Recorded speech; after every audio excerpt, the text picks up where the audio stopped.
So there's the man on your screen.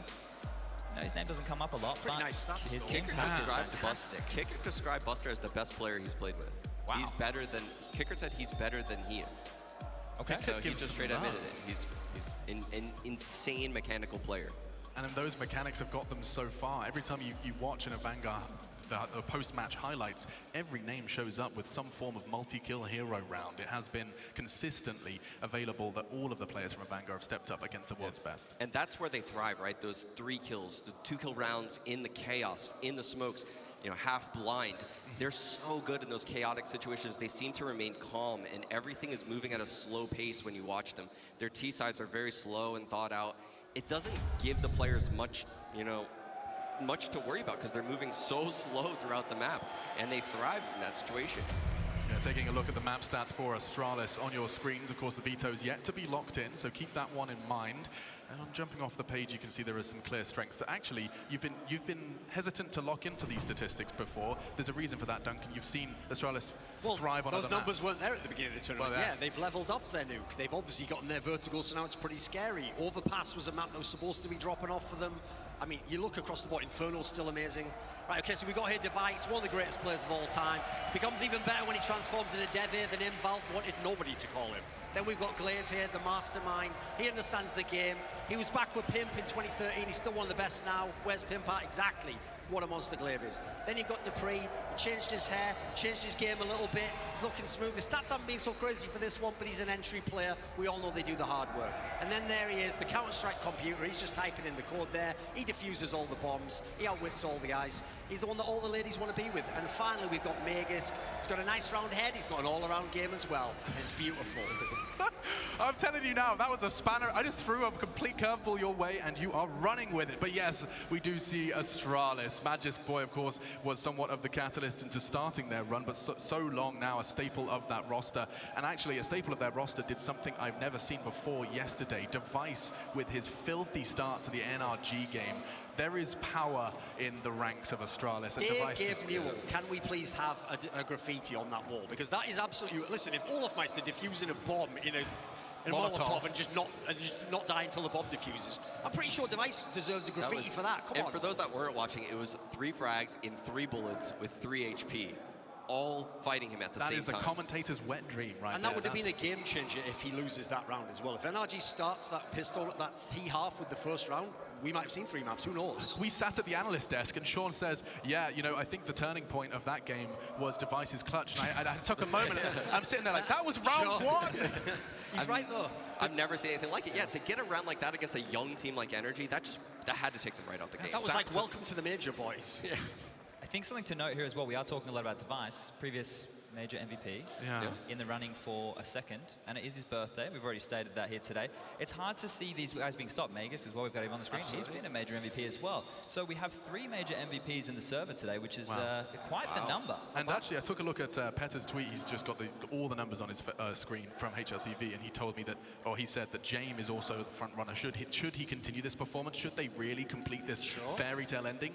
We could see James taking that MVP title, and I mean, he certainly has put in a performance justified of that. I don't think that's unreasonable. I mean, he is so integral to how they play. He seems to actually have a lot of impact.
I think Astralis is the best team in the world on Inferno, and I think they have been for a long, long time. Overpass decider then, logically, you'd figure, there we go, and then, like, do you really want to play train in this scenario?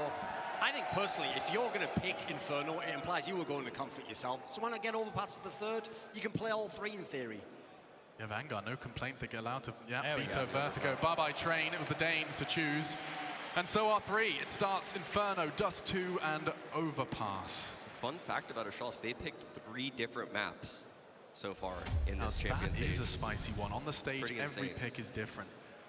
Overpass, we've seen a pick Vertigo, and now Inferno for the grand final. Take a look at the stats as well. You were saying, Chad, this is not a strange territory for Avangar. No, but some of their victories, right? If you look at that G2 one, G2 were pathetic at holding the B bomb site. All that happened was Avangar got banana control. Maybe they had 3 players left alive, and they were still able to execute like 3-on-4, 3-on-5, and then have a lot of success on that bomb site. The Vitality one is a lot more telling, right? Because we saw the Vitality form, and it wasn't even great, right? It was Zywoo showed up for that map, and only that map, really. So this here is one where I know that Astralis can punish them with the utility. They can get the early picks. They're very, innovative in the way that they move around this map. And they were the ones who first showed us how powerful the utility can be in Banana. This is the only map that didn't betray Astralis, even when they went into the down period and wasn't so good. So this is a real good chance to start this final 1-0. Look, I'm going to say this. Astralis is probably going to start on their T side, right? Glaive is always the one fighting for banana control. But what you really should look out for is Avangar's bomb site stacks. Their CT sides are very, very difficult to read.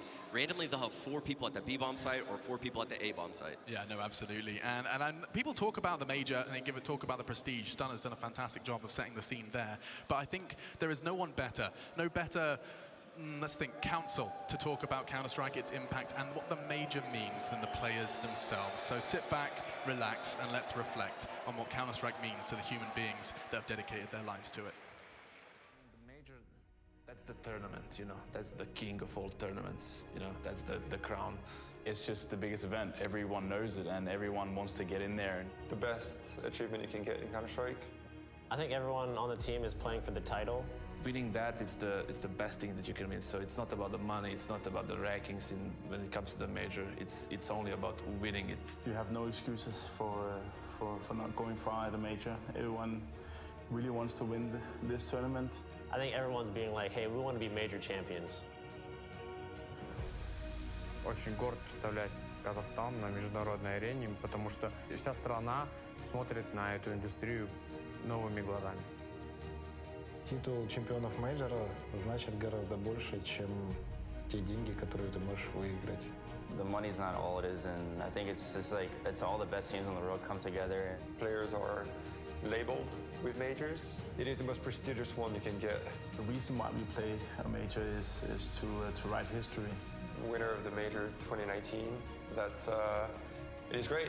It is a good thing, and you're going to be remembered now. You're in the books. Everyone remembers who won which majors. Just winning a major would be like the most special moment for my career, I think, personally, and everyone's #1 goal. A few people that can actually do it, and getting that title is the biggest thing that you can achieve in CSGO for now.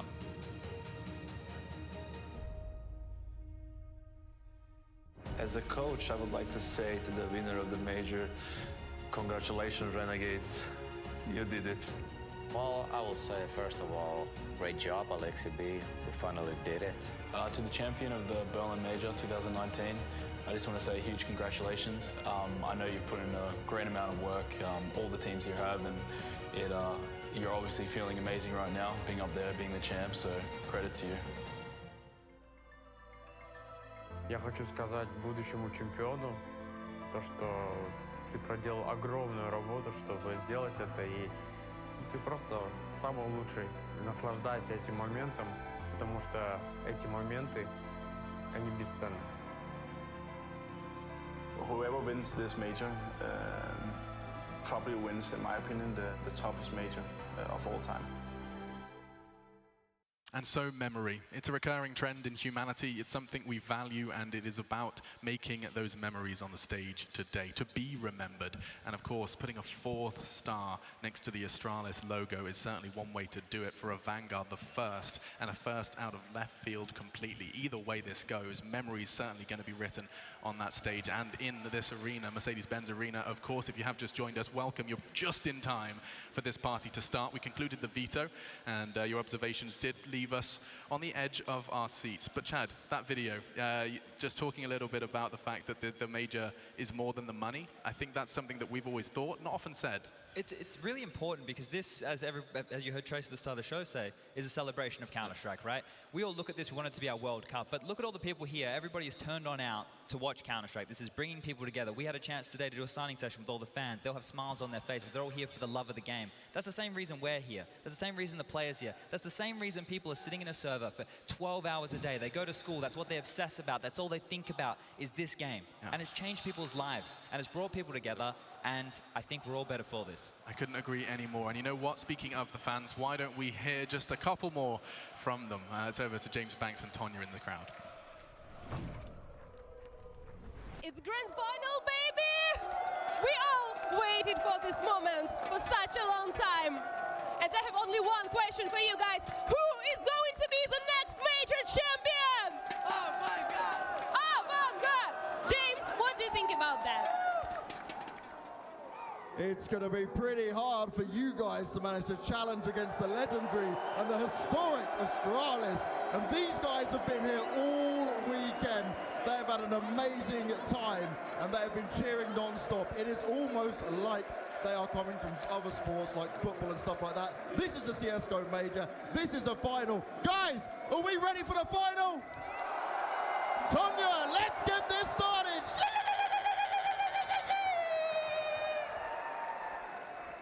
I have one dedicated fan up here. I know that you have something to say to all the arena. My friends, it is not James time. It is not Adrian time. It's Avangar time. Let's go!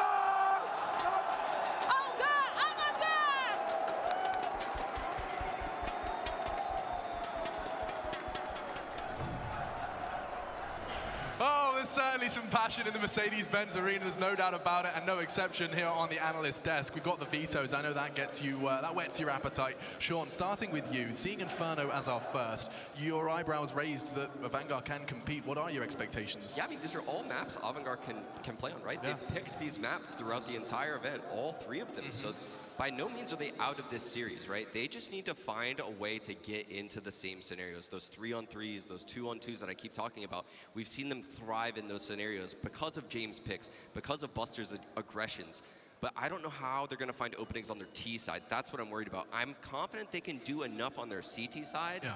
It's their T sides that worry me. I have a quick something I want to say, actually. Drop in. People are going to think, right, when Chad said, for example, they're not going to win, there's no chance it's 2-0. People are going to think, like, come on, why don't you set it up? Why don't you make it seem it's even? Because the whole point is, if Avangar do win this final, I want people to know they had no chance. These are the maps that Astralis is going to beat them on. They're not supposed to be here. They weren't supposed to win any of the matches. It will be the most epic upset of all time. So let's set the stage for that. Yeah. And in this match, to tie on what Sean said there, the guy who can win his equivalent position is Kicker, because the Pre's numbers you saw, they were pretty pedestrian, actually. He had some good games in the playoffs, he played well against Team Liquid, but if he underperforms here, you've seen his device on the CT side has been what's been carrying Astralis. A big, big game from this guy on your screen right now, who could have been a Na'Vi and said, no thanks, I'm going with Avangar to the final. That can get you a map, and then that can get you in the series. Seeing Buster on Inferno earlier in this tournament as well, there are very few players who look so tenacious to take banana control without very little support. He often is given that task on the T side alone and is brave as hell, especially when the partnership of Kickit shows up at a walk. Good luck when you're facing Zipix and Glade. Okay.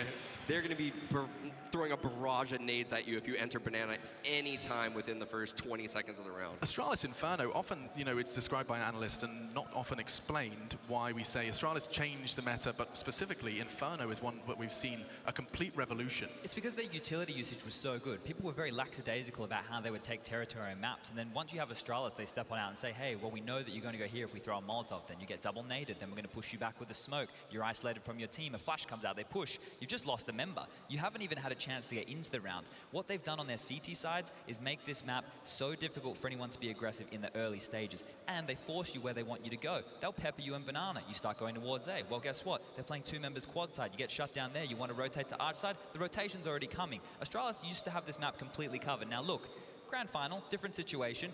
I don't want to go out there and say any given Sunday, because in my mind, this is Astralis, like I said, one hand on the trophy, and it should be a very swift 2-0 if it's the same team we saw yesterday and the day before. But these guys, they have lightning in a bottle. I don't know what it is this tournament so far for Avangar, but they've definitely caught it. Whatever's going right for them, whatever game plan they've been doing, if they do the same thing today, it can be competitive, it can be entertaining, we can give everybody a good show.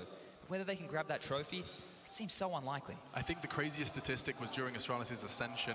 At one point they did, oh actually hang on, with talking of stats, there's numbers on the screen. Take a look at those odds. Astralis clear favorites according to the bookkeepers of the major, GG.bet. Of course you guys have been casting your fan vote onto the Strafe app, and a bit more love towards the Avangar camp there, a little bit of a 38% split. But that's on Strafe. You can install that on iOS and Google Play to see all your stats and brackets and all of that good stuff, the stuff that we throw in your faces. You can do so at your own leisure.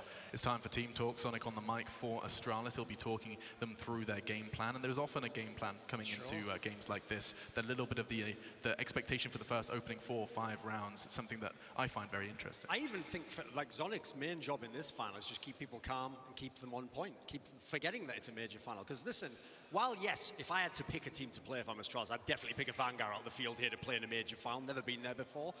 Astralis was the underdog every other round. When they came against Team Liquid, that's the big team that was winning all the championships. NRG, you saw most of the people on the caster talent, etc., picked NRG to win that game. So this is the first time Astralis has been the favorite, and the most dangerous opponent sometimes is the one in your brain you already think you've beaten him at that point in time. You see many times in sports, the NBA is a great example. Someone gets an open shot and the defender doesn't rotate over. All of a sudden everyone's looking like, well, that's an easy shot to make, right? You miss those sometimes. So listen, that's getting ahead of us to some degree.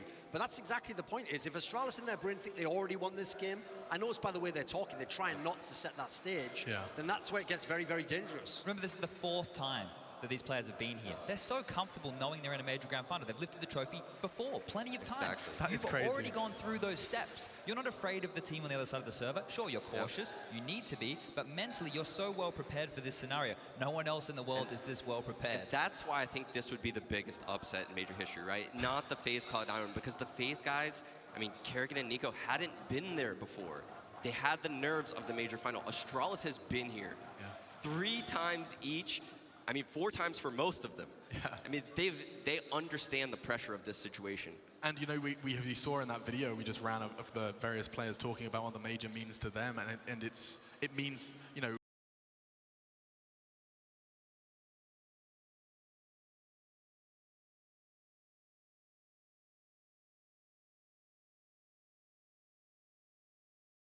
it's the juxtaposition, the contrast between the 2 teams standing, or rather sitting on that stage in their secret lab chairs, might I add. It is going to be an interesting one, just seeing this contrast play out in front of us. Inferno, the first map. What are your expectations, Duncan? I think this is a very, very good one for the Astralis guys. I think it's one of the maps. The reason why this was up there with Nuke for like their home map is everyone's position makes sense on the CT side. That's the dream if you play in any top team. You don't have that one player where it's like, we might have to cheat over on him a little bit, or, okay, maybe if it goes badly, we'll swap positions later. Like, they all know exactly where they're playing, it's perfect. One of the good things with that is they don't really see the need to grab a double AWP on their CT side as well, because they just rotate the device around so efficiently. But, you know, something that I just want to touch on here, if Jane wants to save the AWP, right? If they're getting in struggle situations, he wants to save the AWP, I think that Astralis are not going to let him. They're going to be so thorough. They're going to chase him down. They're going to hunt him. They're going to make his life so difficult. That would be my goal. That would be my target. Make him squirm. Astralis is the type of team that would probably look at demos and figure where Jane likes saving and nade him and without nade even those looking. spots. I can believe it. I can believe it. That's the nerd level that they'll go to. Yeah, and I didn't ever finish my story about the stats on Inferno. It was a whole tournament concluded with Astralis finishing with an average of 50 utility damage per round. A player limping at 50 HP at the end of a tournament on that map. That is just an absurd average, and something that Avangar are going to be playing up against. James going to try and keep hold of his AWP, and I'm going to try and keep hold of my excitement, because I've been told the game is on its way. Berlin, I love what you're doing. You look beautiful today, but I want to hear you scream. I want to hear you scream so loud. Put your hearts on your sleeves as you witness Counter-Strike history. Let's get the grand final started. It's Astralis, it's Avangar, it's Inferno. Let's get it on with Anders and Moses. Yes, indeed. Welcome, ladies and gentlemen. Astralis versus Avangar. We're going to get this grand final underway. Inferno was the first map. Astralis is going to be starting on the T side, and also Avangar on the CT side. And best of 3 game coming up, Moses. Now the game is live! Astralis sending 3 players into Banana, and there's 3 defenders here as well. Buster far back in support in Astralis. typical boost to look for aggression, nothing coming quite yet, and a stalemate early on. Neither of these teams want to make that first mistake in these grand finals. Just ready and waiting. Kickert and Adren trying to find their timing. Pop flash over. Kickert's going to get the first action. The CZ, it's got nothing. Avangar has nothing, and Astralis is cracked open towards this B-bomb site. We talked a lot about that Astralis utility use already on the desk being mentioned, and you know, it's true with HEs and a bunch of different things, but that one flashbang absolutely cracking open top banana, and now that bomb is going to be going down. 5 versus 3. Pretty much an impossible retake here. I have no idea how you could even dream of doing this. Sanji rushing through with a flashbang. He's going to turn around, getting a headshot. He gets one more kill before he's finally down. A godlike play from Sanji. And now it's a 2-on-2. They line up the device, and he's not going to take anything coming from that side. A quick double, and Astralis will win it, but for a second, it looked like they were about to do the impossible. Right when Sanji pulls it back into it, Device is there to just shut it right back down. That double kill is heartbreaking because Avangar all of a sudden had to have felt like they had a real chance. This is so brilliant, especially for a young player on this kind of stage to get this level of a start. But if you're Avangar, that's what you don't want. You had the setup. You had 3 players at B. You wanted to fight for that control. That's the exact fight you were looking for, and you still can't win it. 1-0 for the Danes. And a full investment from defense. Upgraded pistols, 3 CZs, and there's that utility damage. Device down to 22. It is returned on the other side, though. Buster and Kickert going to take some chip damage themselves. Device is going to be giving up on that Krieg at any point. Could give it to Glaive or any of the others. They all have head armor, of course. Kind of a must-buy thing now that you know that they could be picking up, you know, SMGs or anything like that.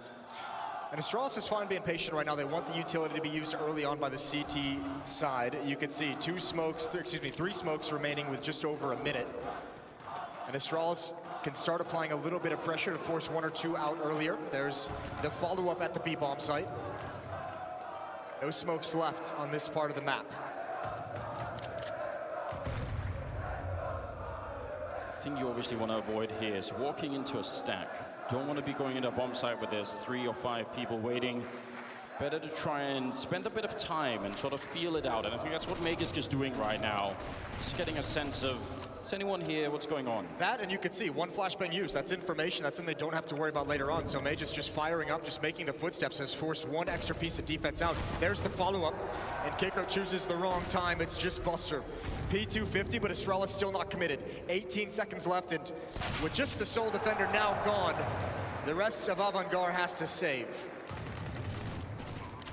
When the first target you have to fight with a weapon like that is jumping, it's generally quite hard to do anything, because even if you were really quick and you managed to adjust and sort of get the headshot mid-air, it doesn't matter, because he's already so far sort of out in that angle that there are just going to be more people coming in behind. So if you're the first guy into a bomb site like that, and you generally, if you can get that jump timing right, that can be a pretty powerful setup. Ooh, Sanji, though, actually making a lot of money. Remember, the kill reward for that SMG is $600, unlike the pistols, you're down to 300. So that's a huge difference, him just picking up a lot of money in the bank, and everything matters, most especially when you're playing on the CT side of Inferno, where you need smokes, Molotovs, all those expensive grenades to block off all the choke points. It's a huge part of the meta game right now. And that's going to be such a big factor. Avangar is going to have to do a better job of holding their nerve once the guns come out, once the gun rounds get underway. You could see those pop flashes from the CT spawn choke point, those are too early. It's just 1 player challenging and making noise. You need to hold them for a little bit longer, and obviously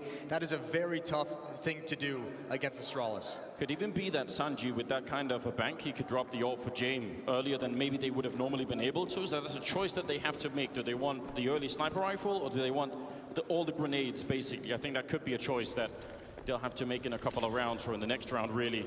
They still have a lot to fight with here, so Astralis have to be careful. 3 armors, and Sanji's at it again. He's making money all the time. Well, he's just playing like a god to start this out. 6 kills already and 1 death. What a performance and what a shutdown of Dupree. Glaive is going to swap out for the AK-47, and Astralis might be forced to at least look towards Banana. Glaive and Device going to attend to that. You have to see if there's any kind of aggressive defense and force it back if it's there. But a 5-on-4 and a chance for Avangar in the 3rd round to win one that they probably didn't have a chance of, or probably shouldn't have won.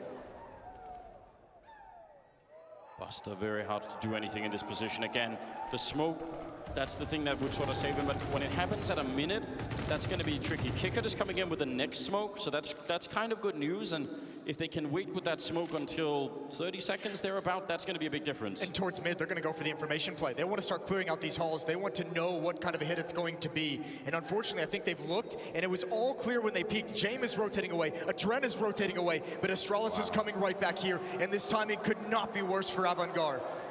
This is an absolute disaster. It is. This is one of those rounds, and it happened yesterday as well in the semifinal, where it looked like Astralis were playing off the minimap. Again, any new viewers to the game, that minimap in the top left, only we can see that. Obviously, the players can't see where the other team is, but it feels like Astralis sometimes just know.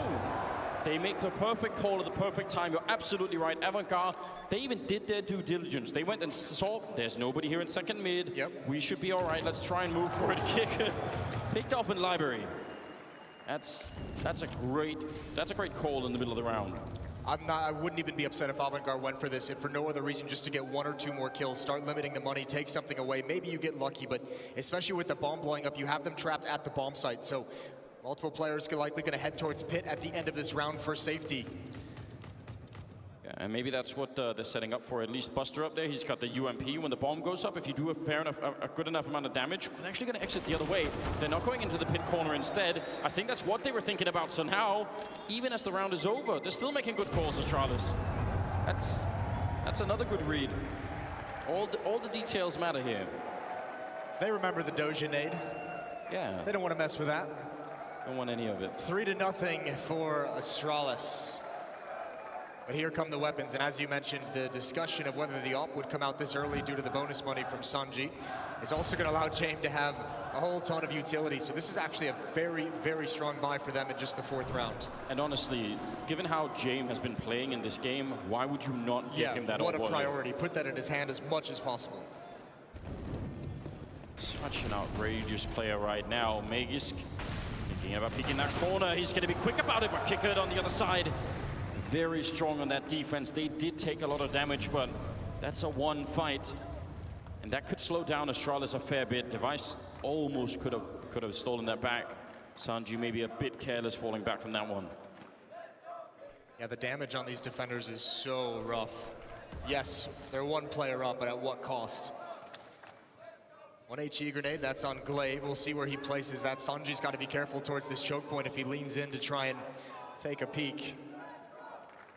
It's going to be a boost up for the defense. 3 players here still. They're really respecting the danger of a B hit from Astralis. And at the moment, with 4 players in Banana and no control elsewhere on the map, that's the right call to make.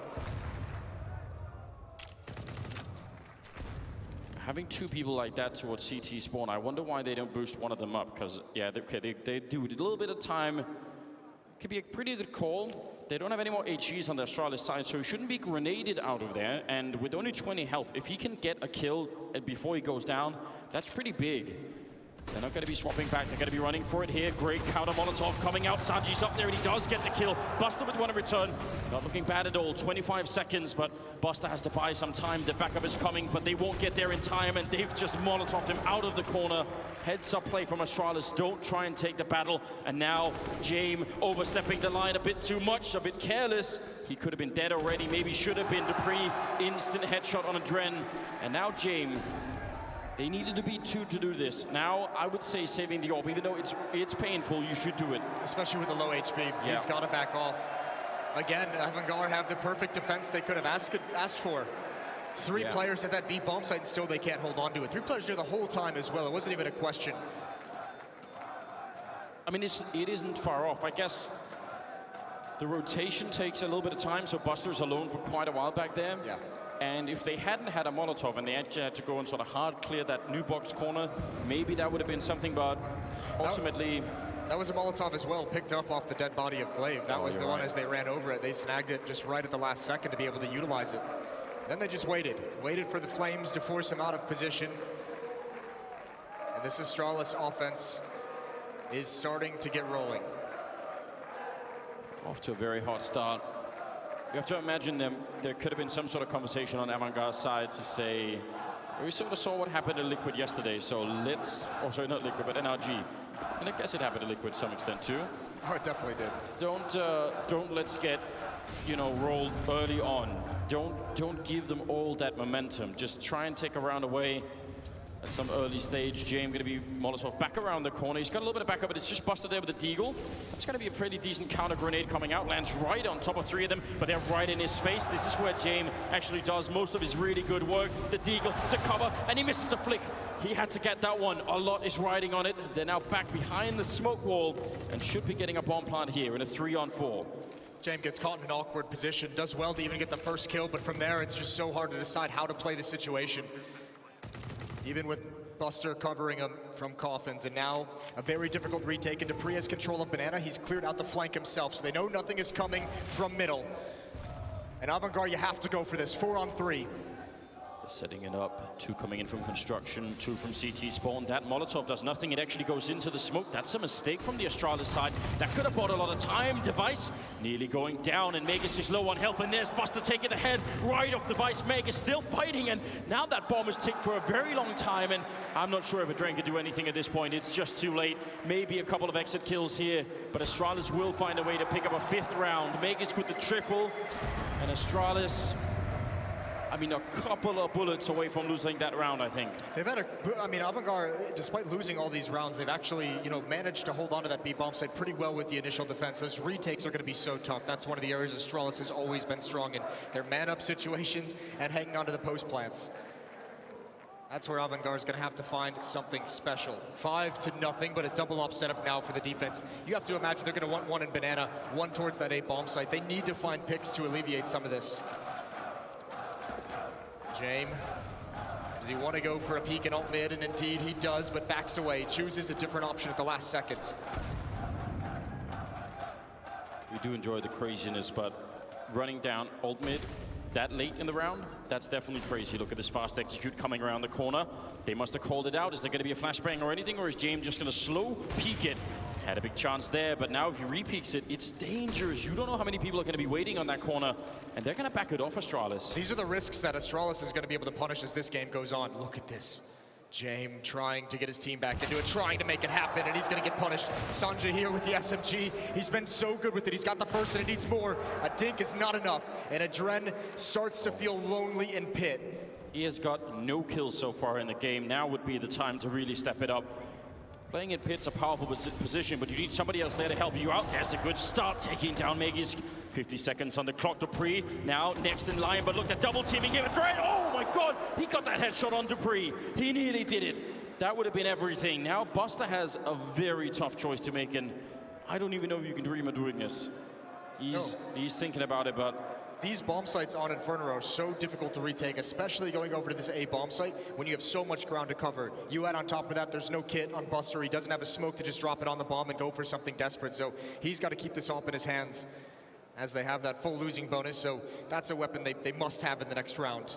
But this is going to be so tough. These situations from here on out, Avangar in the back of their mind eventually is going to say, we can't go for these saves. We have to actually try and go for it because the situation is going to start getting way too desperate very quickly.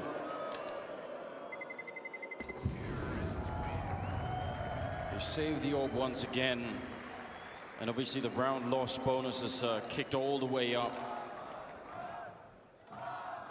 6-0 in favor of Astralis very early on, and they haven't been easy rounds, some of these. They've had to fight to get onto the bomb sites, and some of the times they've been very low on health, but ultimately they're getting the rounds, and 6 rounds early on T side Inferno is pretty good. Oh, it's phenomenal. This is disastrous for Avangar. We'll see if they can recover, but at the moment you need everyone to step up. The guys who have kind of gotten you here, 2 of the most impactful players on the Avangar side of things, Kickert and James, 1 kill apiece. Adren has 2, the most experienced player on the team, a former major MVP himself. Just gets that double kill in the previous round, and that's it. Sanjay, the one delivering at 9 and 5, but you need more than that. And like you said, even though there is resistance, and even though they are, like Astralis is having to battle to get into the bomb sites, eventually it cracks, and there's just no way. Well, the first 3 rounds that you lose where it's close, you can keep telling a story like, listen, it's so close, next time we'll do it. You know, the 4th or 5th time you tell that same story, it's like now it's no longer believable. Like that rings really hollow after a while. Like, but they're still winning the rounds, aren't they? Let's see what can happen now. Round number 7. And setting up at the bottom of Banana, some grenades being exchanged, and Magus, I thought he was safe from that first smoke, but apparently not. And now the grenade's on top, and he's gone. That's a beautiful timing. I'm surprised he didn't just hop out as soon as he put the Molotov away. He took a lot of damage from the flames there. Good double nade. Avangar needed that start. They need this man-up situation.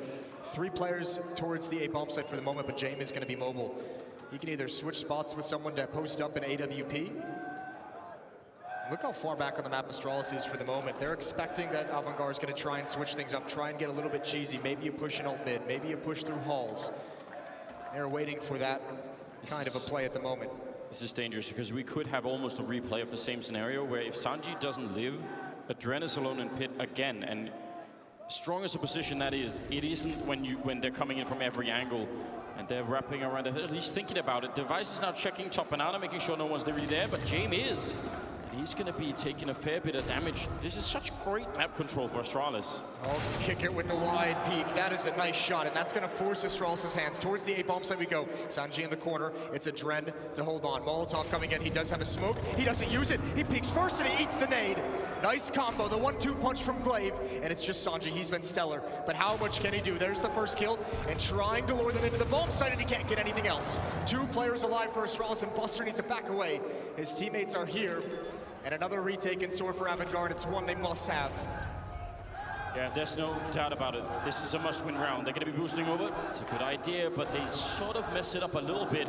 And now that position gets re-smoked. This is very rough indeed. Are they going to try and wrap around the other way? A lot of time has already been burned off. That smoke is still up in the corner. Dupree now in a very powerful position over at Graveyard. He can control pretty much the whole bomb site from this sip on the bomb site itself, and it's ticking, and Kick It will get a kill. There's Dupree with one, transfer on to Kick It, and now Buster off close. Dupree almost gets it, and Buster has no kit. They get all the kills, but they can't win the round. That's so heartbreaking. That one sticks worse, and he dies to the bomb explosion. No AWP save. And Astralis just running up the score at this point. What a great performance, great positioning change for Dupree. Not only does it help him get the double kill, but the fact that it buys so much time. Look at how he has to commit to hunting down Dupree. He cannot, that extra second it takes, he can't get to the bomb in time. It's just getting worse. And I think Avangar knows it. Now you see them buying up everything they possibly can. 3 SMGs on the board for this defensive side. They're so close all the time. Down to 2v2s, almost retaking those bomb sites, but not making it. And as you said, that AWP gets lost towards the end. This is very rough, isn't it? I mean, look at the money on the Astralis side. They're 7-0, and none of them have over 2,250 on Magus. That in itself tells almost the entire story here. Well, that's a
fall back a little bit.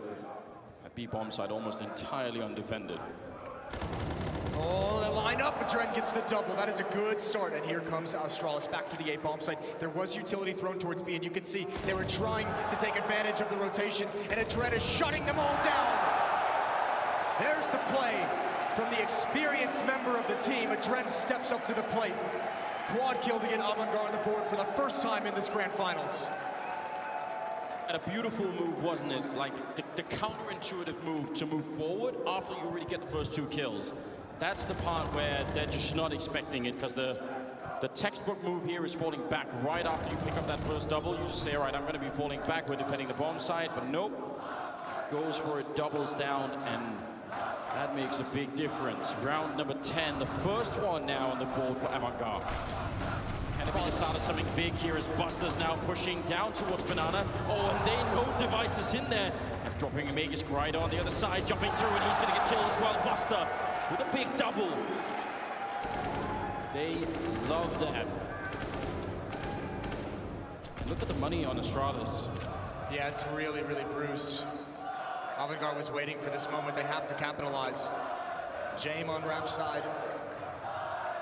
Gonna hold for any kind of mid-control, and Astralis wants to re-aggress towards Banana, retake this part of the map. Lave checking the corners, spearheading for his team. There's the pump flash.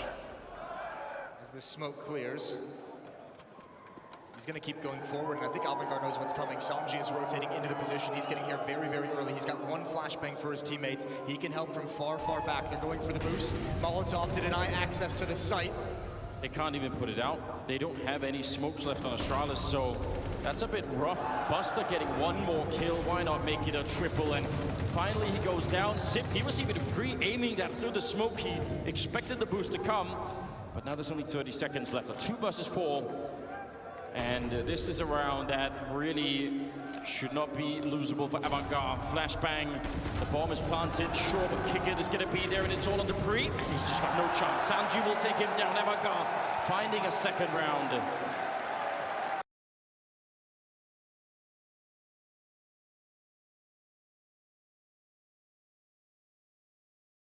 Really great flashes as well from Avangar on that retake. Yeah, it's a 4-on-2, but just do everything to secure your own money, your own weaponry, and secure the round win. 2 in a row now, as Avangar trying to come to life.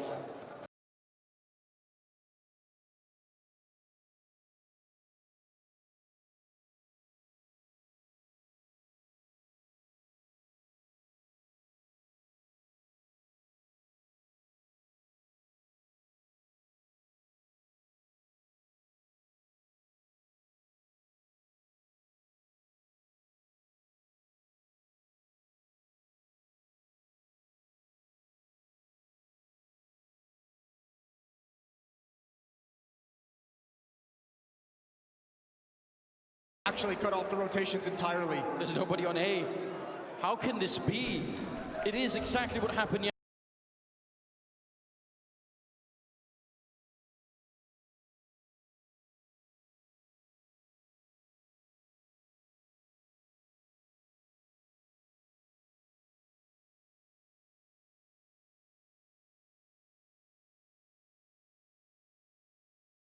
Astralis down. As soon as they're out of money and it seems like you should be able to run something back, it all goes horribly wrong.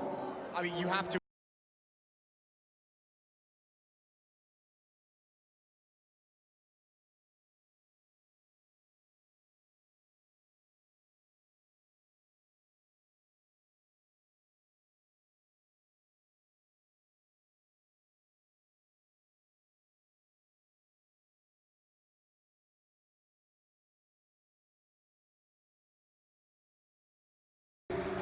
Avangar, I mean, cutting the celebration short real early. Not even sure it got started much at all. You've seen some of the awkward fight selections these past few rounds out of him trying to make up for it. That looked like he wanted to go in towards alt mid and just did not expect Zip to take that peak so early in the round, and obviously Dren the only defender to try and cover and try and close the gap in that defense. Timeout called by Astralis. Even up 9-2. I like it. Talk about it. Close out this half. And they mentioned in the past that one of the teams that actually started doing this a long time ago, where you know, winning a round like that, the adrenaline gets a bit high, everybody's a little bit fired up, you know, so try and calm everything down a bit so that you're not just sort of tumbling into the next round and people make, you know, basic mistakes. Well, this is where also they know this is like where they can really apply even more pressure. You're up 9-2, and if you win this, they know it shatters, you know, the money from the Avangar, from the defensive side. So if you get that at this stage in the half, you pretty much have the, you know, the red carpet's out, not only to open the show, but to get you to 13-2 lead. Kicker walking into the shot. Device absolutely ready for it. James, we do need to see many, many more connections from his point of view right here. He's been trying to go aggressive on pretty much all fronts. I don't know what it'll take, but some of these shots have to be kills soon. They have so much faith in Adren at the A-bomb site. 3 players again towards B. It's aggression. Sanji peeks right into the Molotov. He was dedicated because of the flashbang from his teammates, but it's just the worst moment for it. James slowly going to creep out, as you said. Need more connections. He does connect. Glaive is down low. Flashbang forces him away. Glaive still holding strong in the corner. Now isolated by the smoke, and he's going to try and back off. Oh! Device returns the favor. What can you even do at that point in time? You get the leg shot, you want to hunt him down, you don't have any grenades to do anything. You want the USP, but you get flashed, and when you repeat, the guy from behind the smoke will outsnipe you. And now Glaive is checking the bomb site. And he's making a bit of noise. Is he going to realize? He's got no health left. He's saying, listen, he knows now. He'll take the sacrifice. He'll take the death. They can just run back. Yep. Free B bomb site. So Astralis have done it again. They find the right play. And it's going to be a free round. It's going to be a free 10th. Adren and Buster cannot even try for this. And actually, if you're Astralis, you're going to go on the hunt as well. You've got 2 players positioned outside of the A bomb site, so you know they haven't pushed forward to the offensive side of the map. And you can slowly encroach through CT spawn and have them cornered. And you've got plenty of time to ruthlessly take these weapons away.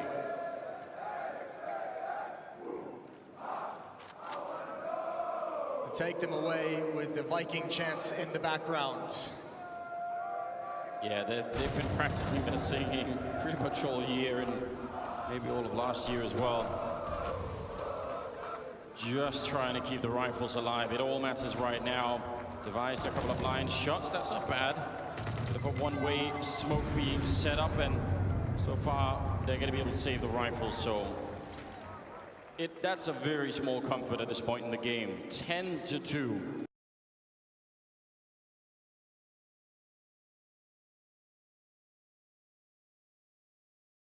Up a couple of AWPs here. I don't know. Even if they get 10-5 right now, I mean, it's still below minimum, isn't it? Right, it's still in the dangerous area where it just doesn't feel. I think more than even the scoreline, it's just kind of the way these rounds are playing out. Astralis with all the right decisions, just as we saw. They were so sketchy through the Legend stage. Once we've gotten to the Champion stage, these top 8 playoffs, the quarterfinals and on, and they played Liquid and NRG, it's the Astralis that you just can't beat.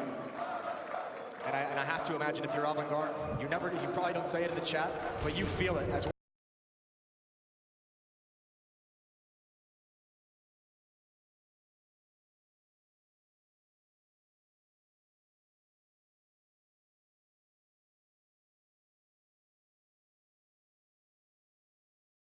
What we can do, but then when you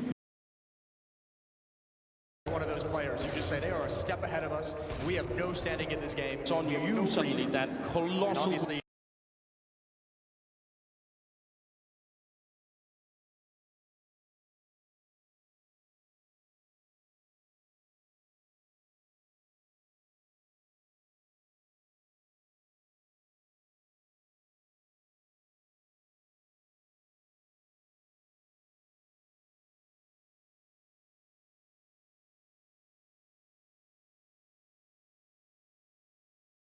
space between the off. Molotov to cut off the retreat. They got to fight in it, but another great kill from Kicker. And it's zip.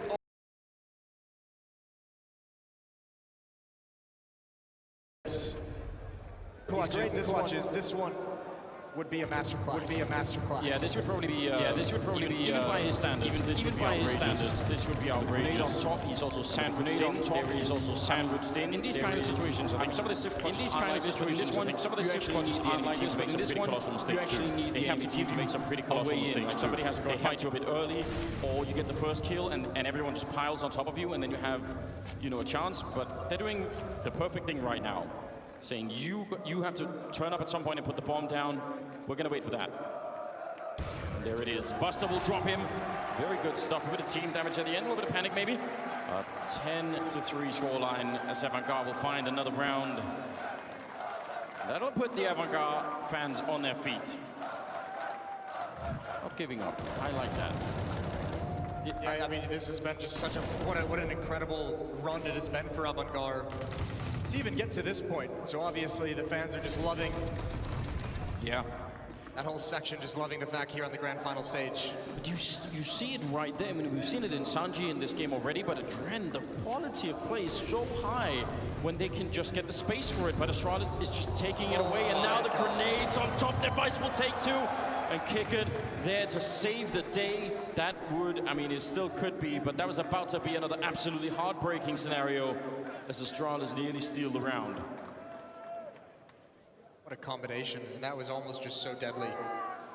Taking out both of his teammates, and the MAC-10 actually getting aggressive could have been overwhelming. 3-on-3, Dupree far back looking for pushes and ult mid. Weapons being upgraded. And Kickert's going to be blocked off by the smoke, and I think Astralis is going to keep this one simple. They might just march in with this. Go for a contact play. Here are the flashes to allow Magus to have some kind of an advantage, and they're going to find the FTV bomb site. Yeah, but the question is, Kicker, if he puts up that Molotov, can he push them out into a position where he can take them down through the smoke on the other side? He's waiting right now. Molotov, grenade on top. That's pretty good. That's going to slow down Sip, but he burns alive. And the follow-up grenade. A genius play coming out from Avangar.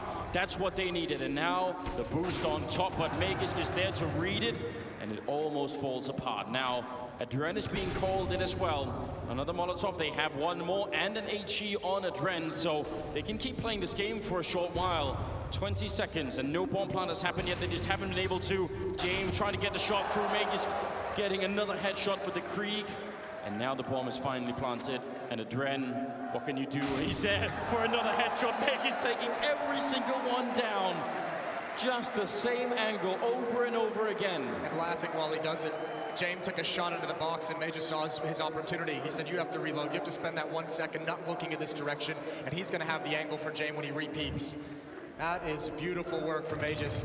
Even finding the boost over. Avangar, they do something so well, and they just cannot maintain that player lead. It's the next step. It's that boost up. Astralis being patient and waiting for the next step from Avangar. Ooh, I like this. James, he sees the shoulder, but doesn't get a clean shot. That's run boosting for an AWP peak in the middle in a major grand finals. You have to appreciate that. And that as well. Grenade on Magus, not the first time he's been blown up. Look at Glaive. Glaive, this is unbelievable. He has just pushed all the way up mid, and he's wrapping around. Oh no. And you have to imagine again, this is the read that Glaive as the in-game leader makes. He knows they like to play 3 players. He knows this defense on A can be weak, and it can lose track of this, and Adrenaline, unfortunately, is going to be in the losing end of this play. Caught, bit of danger, but now, what do they do at B? They have to push out, because otherwise they're going to get shot in the back, and as they do, waiting for them out there, Device to take a kill. Now they realize the A bomb site is completely open. Kick at the last one left. They leave a smoke just so we can't chase them down. Everything is just so well timed and planned out for the Starladder team, including Dupree being dead. That's a 12-3 scoreline at the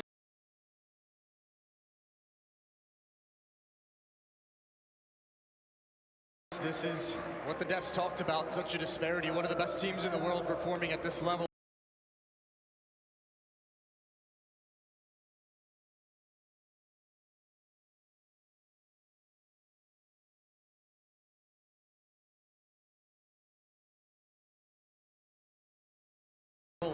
Against the Cinderella story, heading to a break for halftime, and when we return, we're going to switch sides.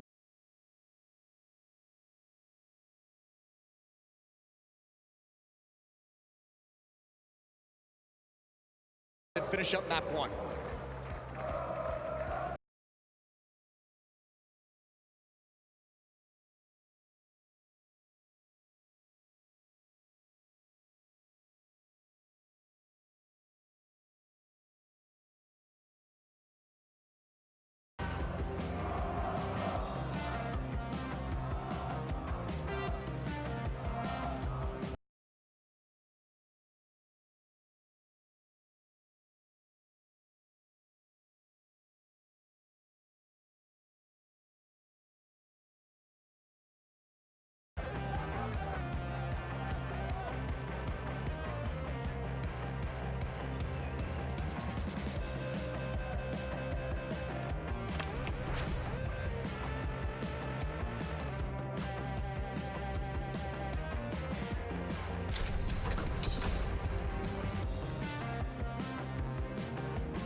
Welcome back, ladies and gentlemen. Second half coming up here. First map of the grand finals. Berlin makes some noise! This is going to be, well, an impossible task for Avangar.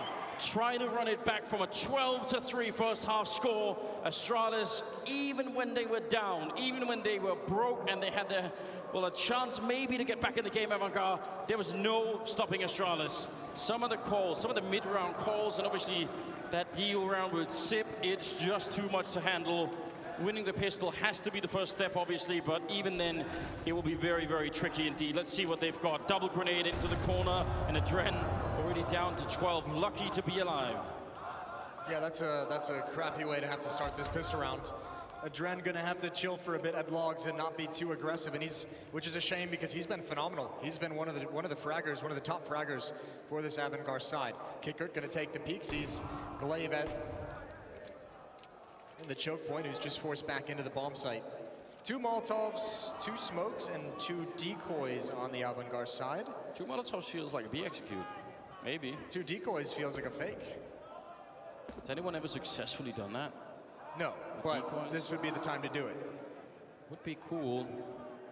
Device going to be boosted up, so already that makes it tricky. There's a little bit rolling in. Smoke in front to counter it pretty quickly. So far, none of the smokes have been used, but they're thinking about it. What does Astralis say at this point when they're hearing the decoys? Thinking, what's going on? Yeah, I'm not entirely sure.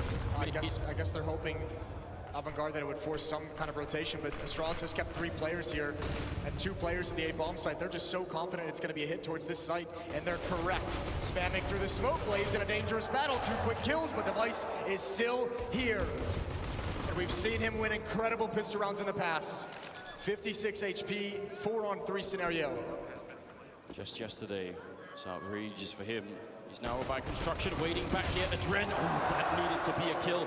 Sanji can still bring it back, and he himself has been playing out of his mind in the grand finals so far, but they just take him out. Magus with a quick kill. Device is down on the other side. 2-on-2. Oh, James, that's a nice flick, and that's a triple kill. Already doing better in this first round than he did the entire first half. And now Dupree, I don't think he can check everything. I think Avangar has actually find a way to win this round. That took everything, didn't it? All on it. Jane with a triple and a 4th round for Avangar. It's the spam as they approach the smoke.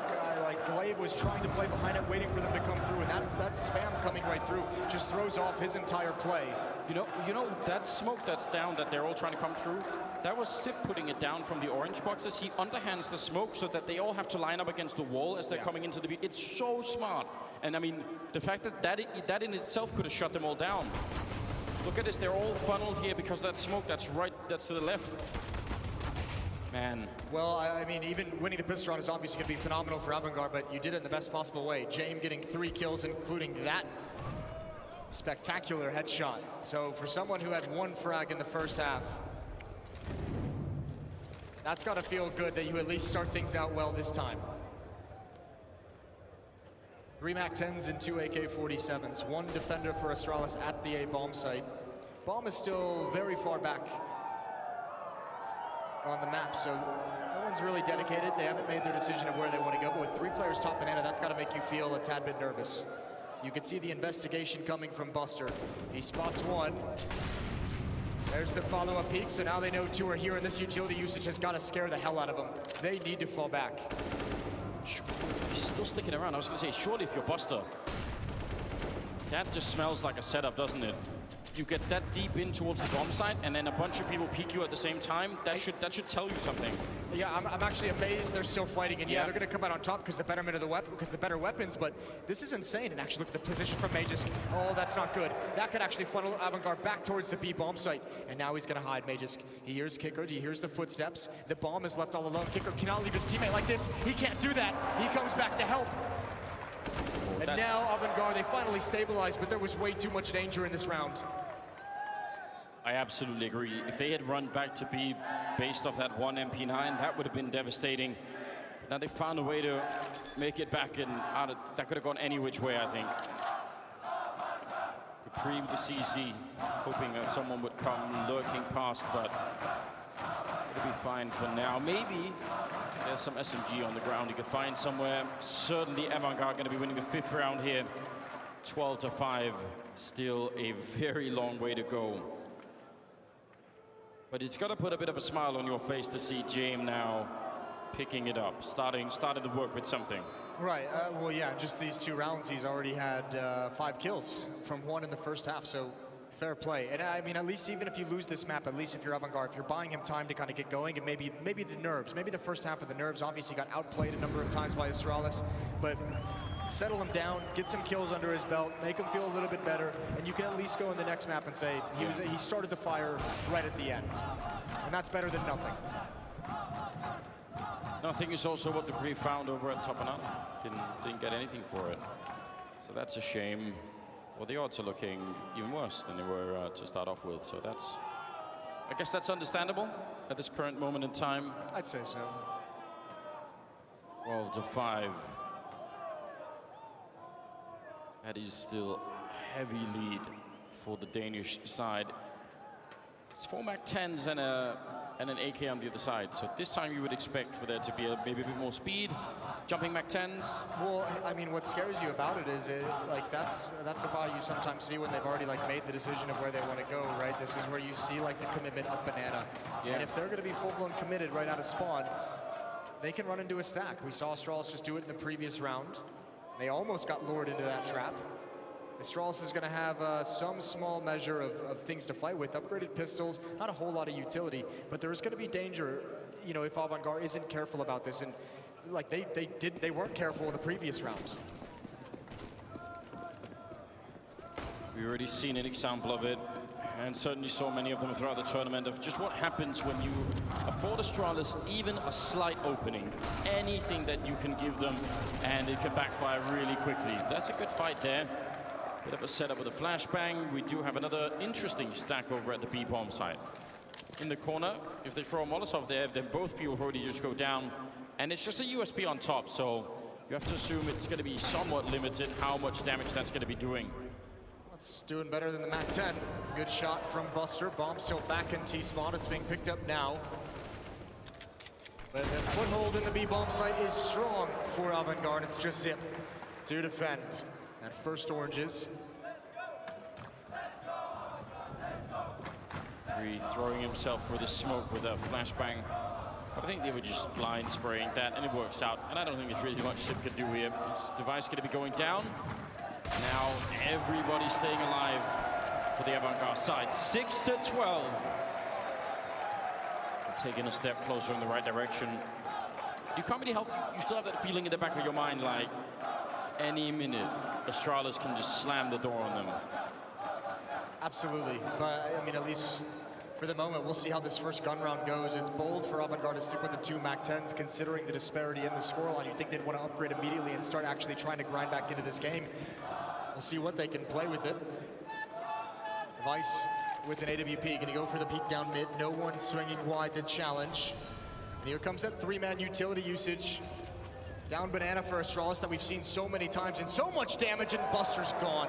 He eats all of it right in the first round. And that's got to feel terrible, because you know that's just going to be happening every single round for as long as this goes on, you have to be worried about which combination of nades Astralis is going to use. You know what's so stupid as well as that? Everybody knows this. We mentioned it on the desk. All the teams know that Astralis are so good at this, so you would think that that would cause some kind of a fall-off in the success rate of it. But they're still so good at it, even when you know it's coming, even if you think that, yeah, well, gotta be careful of the grenades. Yes, they're the best team in the world at throwing them, and somehow still you end up walking into them. That in itself must add an extra layer of frustration. Like, well, we had this conversation and still... Yeah, well, at least Adren gets to upgrade to the AK-47. He had one of the MAC-10s. Still some weapons to get back into this. Sanji on the other side of the map, all on his own, but he only has a MAC-10 as well. So it almost feels like they have to hit the B bomb site and turn him into a lurk. There's a deep smoke for Small Pit, and it's not fooling anyone. Actually, Magisk is even more convinced than ever that it's going to be this B bomb site. They're making noise over here, so if that's an attempt at a fake, it's a very weak one. And Sanji's not able to initiate any action because of the MAC-10. This is what we used to call an IP play, actually. Kick it, getting a kill, but the crossfire, Magisk, even though we couldn't really see much, still very effective. And Glaive back here doing the damage, and Magisk again, the bomb is down, and Sanji, in this kind of a play, this is something that, you know, the old original NIP lineup used to run. You're playing over a boiler with just one person, and when you start making noise at B, if they rotate people out, that person can either get them in mid-rotation, or you could just sneak up behind them as they're getting through CT spawn. So there's a bunch of ways in which, yeah, well, this is a real throwback, isn't it? That's a thing of beauty. Almost brings a tear to my eyes. It definitely brings a tear to my eyes. It's a gorgeous looking map. Yeah, it truly is. Another timeout. I mean, the problem is they're throwing that fake. There's no one there to actually initiate the fake, and they're making noise at top B, so they're actually giving up the fact that that's where they're going to attack. Yeah. And not only that, but if you're leaving a player in boiler when you have a 4-on-5, you're actually reducing the number of people you have to take the bomb site itself and stop cold. 13-6, another timeout taken, another timeout ticking away. There's no more money for the offensive side if they lose this. Avangar is desperate.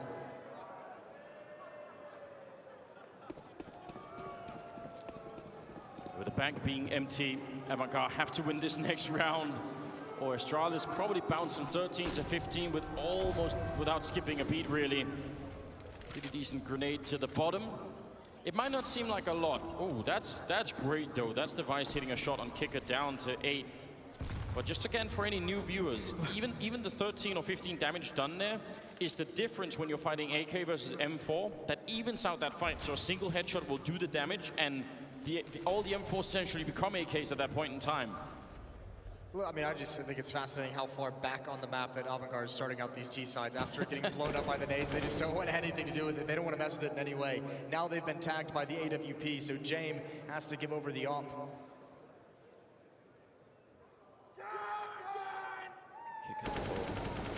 Flashbang at that corner. Glaive waiting for it. He hears the grenade. He knows that was their initiation to top banana. Look at the way he's holding his nade, even with him being the only defender at that bomb site. He's not scared whatsoever. Looked like Device could have got caught then. Texture in the background there, almost sort of masking the model, but it didn't. Now what do they do? Trying to go B this time. I mean, they've got the setup for it. Glaive, 30 seconds. Smoke timing is off the charts, and Sip is there as well. They still have a couple of flashbangs to buy even more time and trying to get through. Sanji down. The bomb is now on the ground. 22 seconds and under nearly impossible. Sip even through the smoke, just tracking him. Glaive trying to see if they get it done. And James will take him down, but can they actually win this one? A 2-on-4, or actually a 2-on-5 that now at least they're getting a bomb plant in. Kick it with the orb, he gets downed immediately. Magisk somehow able to get that shot, and now it's all on James. He's low on health, and he's alone, and Device just edging him out. And that will be round number 14 for Astralis. Avangar, at least they get the $800 bomb plant bonus. That's, I mean, it is a really small comfort, but that's the only thing we can really look at. My God. Yeah, that is just so brutal. And that smoke that Glaive managed, that saved him holding his nerve. He hears them taking banana, hears the pop flash, falls into the site, and he knows they're jumping over Clar. he can tell the footsteps. They're not actually going to swing around the corner and attack the bomb site, and you almost dare them in a way. You call the bluff. If they want to swing and turn around the corner and just basically rush the B bomb site, you're risking what's on the other side, and Avangar had no idea it was just glaive. He holds that smoke until it really messes with the timing of that hit. They have to come through it. Something that Avangar wasn't able to do, hold those nades deep into the rounds in the first half.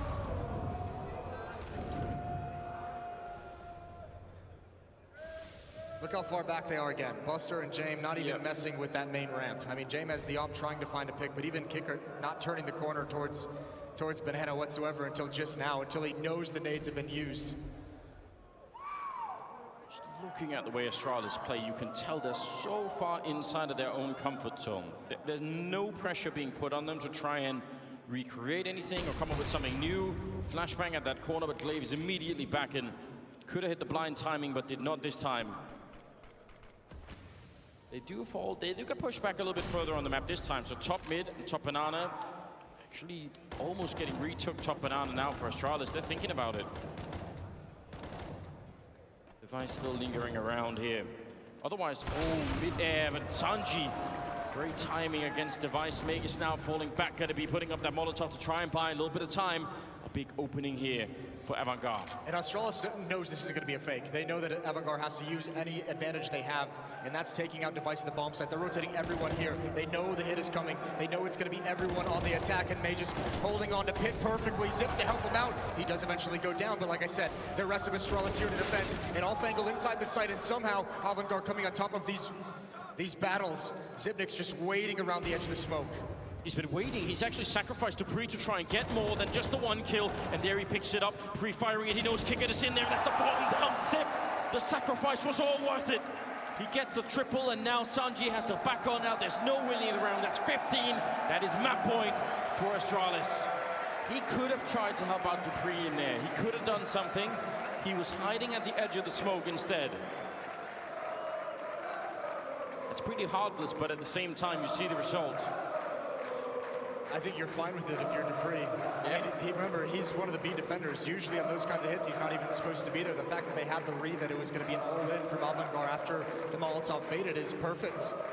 And a great recovery from Astralis. 15-6, they've got 9 chances to close out this map 1 of the Berlin Major Grand Finals.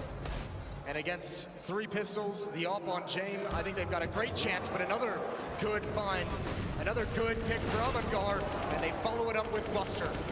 Spray through Zip, and the last bullet that he sprays had more in the chamber, but that's just so stupid. It is actually stupid. The opening is there for 1 second, and Zip rolls in. James trying to focus on top mid, to smoke to his left, and there's Dupree, in fact, taking down Sanji. So far, nobody knows, nobody has found out what does it take to stop this version of Astralis. And it's not like they haven't tried. I mean, a lot has been thrown at them even in this Inferno game, and none of it can be replicated. Whatever you find in one round, you can't do it in the next. Dupree walking in, and he wins the fight against the Dren. And now Kicker, he goes down to Zip, and that's 16 rounds to the 6 of Avangar, and Astralis winning the first map here in the major finals. That's a brutal one.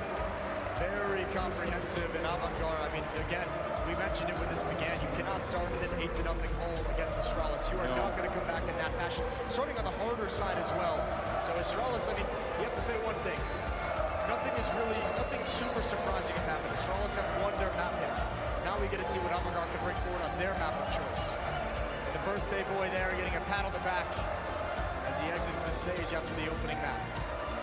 Certainly so. An outrageous performance yet again. The semi-final yesterday looked amazing. This time it is still looking so unbelievably good. I mean, this is their map pick, but still, what it'll take to stop him, I don't think anybody knows. This is really something. Well, before we go to a break, we got our sponsor GG Bet with a video of a major-like battle. Yeah, and then we're going to have the desk break things down afterwards. Desk as well, that's true. Yeah, they're going to be there. Yeah, You're so stick around for that one after this video.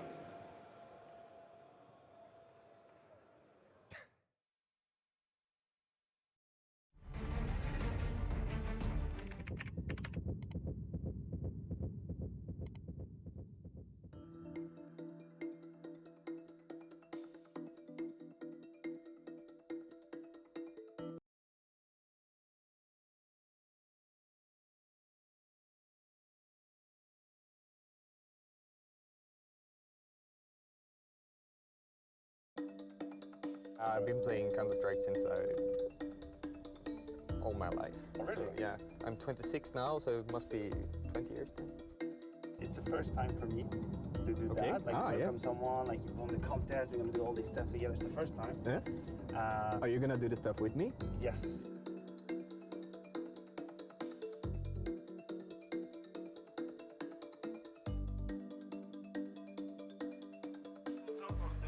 All the gifts you already have and you will have, I have another one. Join Mappa.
Well, clearly, Device wants to blow out his birthday candles as soon as possible and celebrating with a MVP-level performance versus Avangar. Hello and welcome back to the Starladder Berlin Major, where the grand finals are deep underway. Inferno.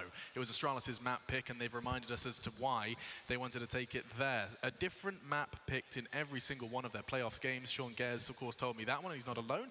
We do have Duncan Thorin Shields and Chad Sponge Birchall joining myself, Machine. All right, let's rip this Band-Aid off right now. This was kind of what we were expecting, Duncan. There's a reason why, even though NRG themselves have a pretty decent record on Inferno, they banned Inferno against Astralis themselves. Like, this is the map, like I said, it did not go away when Nuke went to, when Dust 2 had its problems, like Inferno's always been there, because as you saw on that terrorist side, when you have utility usage like that, you're just getting free areas of the map you're not even supposed to get. This wasn't even a map where I thought Avangar played terribly. They went 11 for 11 in opening duels. I mean, everything seemed to go like decently well. The only 3 rounds they won that were massive individual performances from Adren and Buster in that first half. Yeah. It was an utter blowout. And that's because Astralis' mid-game and the way they react to scenarios is just way too strong on the map. And speaking of game plans, I remember we've been watching the game together and I didn't ask you, so I may as well ask you live with the microphones and cameras. Avangar buying 2 decoys on that pistol round, their T-side pistol, cool. Was that to try and bait out the CT utility early? They threw 1 coffins, 1 CT. Yes. Like, that's spicy. You see them in the air, and it's meant to bait out any early smokes or utility in that regard, right? Yeah, so look, that's a nice little take on it, but when you're getting blown out of the water this badly in the first map of the series, which we even on the desk, and I saw Twitter analysts as well saying the same thing, oh, the map pool's not bad for Avangar. This is what we're talking about. This is why this is the biggest mismatch. This is why you should probably leave now to beat the traffic, because the next map's going to be exactly the same. Someone missing. Who's missing? You talking about game plan? Where's the game plan? Where is he? It's Inferno, I'll let him off the hook for that one there. 10 kills. I wanted to say it's a difficult map for an AUPR to find impact. The But I guess Device exactly wasn't aware of that. Yeah. Never got the memo. He didn't get the memo on He started on being hard. T-side. Did you see that perfect kind of like microcosm for James' game on Inferno, where he's been responsible for Banana for 40 seconds? He finally peeks the half wall. There's a deep smoke, and Device just He's like, hey, this is what it feels like to play Astralis. Straight through the smoke. Don't worry, Cirque himself is going, I feel your pain, mate. It's different when you play against Astralis. You just get shut down. I mean, you saw star AUPRs. First it was Cirque. That's a great point and a great contrast between the two. First Cirque, and you could see there's all these replays of head and hands. I'm sure James feeling something similar. I mean, I sent out a tweet basically saying that all AUPRs struggle against Astralis. And people responded, oh, what about MSL in this series? You can only name 3 series in the last, year and a half where AUPRs have had successful series against Astralis. They just dominate you with utility and the way they peek common angles. They do so much research into what you like doing, and they don't let you do it. Yeah, and research, absolutely one of the many tools in the toolbox of Astralis, as they are now 1 map away, ladies and gentlemen, from the grand finals, being the champions of the Starladder Berlin Major 2019. Dust 2? Yeah, that's wrong. Yeah, so we should be on Dust 2 now. That's Overpass, but we'll skip that for now. Overpass will be the 3rd map coming up here, but Dust 2 for this one, this is where it opens up a bit, right? This is where Jam could actually find a lot more impact and be able to get into the server. Now, a couple of things that we've looked at with their Dust 2 is their T-side, when they get cat control, that execute they've been running. We talked about it coming into the tournament. They've been finding success with it here. Here we go. Here's the map we're talking about. Now, look, a lot of play for Avangar. 16 maps played for the last 3 months. That G2 one is the one that I always want to point out, right? Because they dealt with that cat execute time and time again, and they did it by playing retake. Now, I don't think Astralis necessarily need to do it in the same way.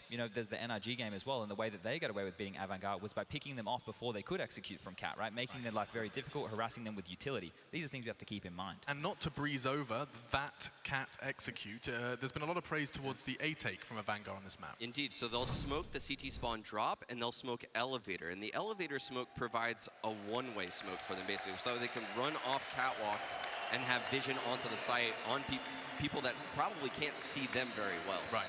And that's why it's so powerful. Their flashes are obviously superb, but Astralis has definitely done their homework, and taking catwalk is a huge difficulty when you play Astralis on Dust 2. They have the double orbs, right? Dupree likes to pick one up as well, so they're going to harass. They're not going to be scared. Why would they? They just blew them out of the water on that first map. They're only 16 rounds away right now from their 4th major, the 3rd in the road, the first team to ever do it. This is just too easy for the Kings. It's not going to be difficult. I can't see how Avangar are going to come back from that first map blow-up. It's still Dust 2. I know, but it did beat Vitality on it. That's fine. I also don't put Vitality on the same level as Astralis. Well, we didn't. Not in this tournament, at least. Yeah, so here in Berlin, Astralis have come in, and they've come in so hot, yet so quiet prior to it. It has just been bubbling inside of them in pursuit of greatness once again. The Kings of Counter-Strike was a title affixed to their name for what felt like an entire year. And remember, they're trying to keep that streak going. It's now up to 17 maps in a row in major playoffs. 17 maps, undefeated spree in major playoffs. I mean, we keep shouting these statistics at you, but sometimes you just have to take a moment to let all of that sink in. That is just one team. That is just 6 individuals, including the coach, Zonic. And now they are just one map away. Dust 2, though. And our analysts not necessarily convinced, but clear strengths and win conditions outlined for Avangar. Let's continue that list. I want to understand how I see a third, how I see the overpass, which we've already seen the statistics for. I mean, one of the things I always liked about Dust 2, I'm often complaining about it because I hate it when the top teams pick it and they give the other team a chance, but it can become a very chaotic map. It's not a map that you just dominate only with utility. The other team doesn't know what you're doing at this point in time, like when Team Liquid played the Vertigo game, and you could see halfway through they knew it was over. Absolutely, you can get into messy rounds, tons of post plants, a player just goes huge out of nowhere, all of a sudden you get a few rounds, you're in it.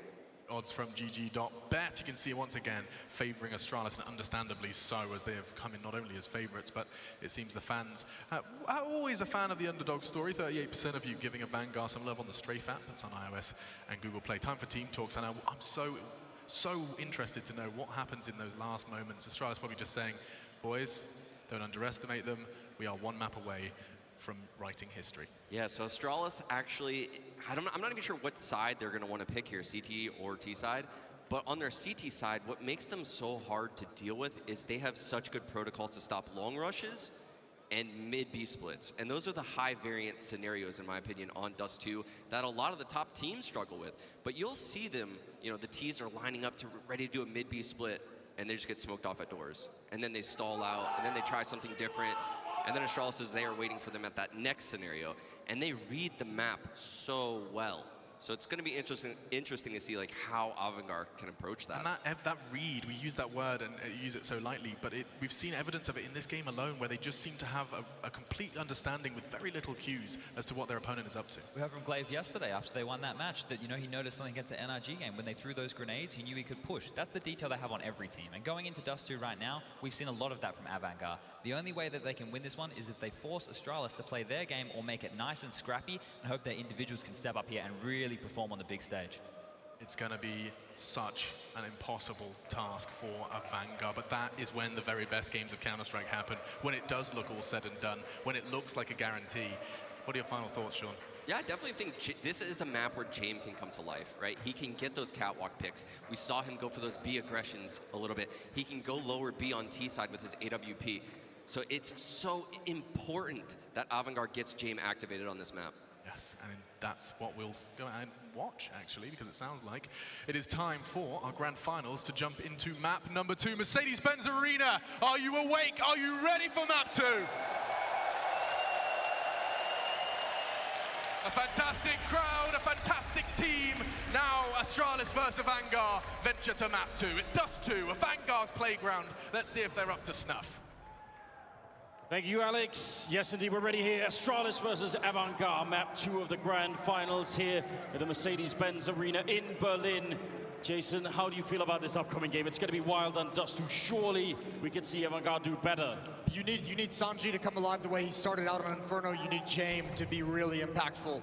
I'm just so worried that Astralis again is going to be a step ahead, and that is an unbelievable shot to start this pistol round. James already pretty much out of the fight. Just as a reminder, isn't it? I mean, maybe good to have an early one in the game. Any little inch that you give, they might just take it all. Dupree falling back from the middle. That smoke is effective, and that's why you throw it at that box there, to make sure no one can see what you're really doing up towards the catwalk part and the A-bomb side. But now they're out in the middle, and they're actually quite deep into the middle with a couple of flashbangs. There's the smoke for CT spawn. They're still thinking about it. I think they're faking this, and then they're going to probably try and crunch the A-bomb side, because look at over at long where Sanji is. Are they going to be successful? Device still waiting with the USB. Looking to click. He's taking down one. Back around the box. He's still got a couple of bullets left. Remember, we know he doesn't use many. There's one more kill, and the last one, he's finally going to have a chance to reload. No! He does get the last one. A quick triple, and that will absolutely do it. James low from T-Spawn because Glaive took him down to 13. I love the Device is just styling on this team at the moment. He is like actually going for almost cinematic plays. James trying to find anything. You can see Dupree not giving the chance for a headshot, just letting him know he's there, freezing him in place, and at some point James has to commit, and that's where Device finds him. A headshot again, overkill, and 4 frags for Device to start Dust 2. Does almost look like he's going for the cinematic version of it. Could have probably reloaded in the middle of that. Could have committed to a fight, waiting for the flashbang. It's everything he did in this round was just absolutely perfect. Got 2 bullets left, and the last one is the one that he does it with. A single click to take James away.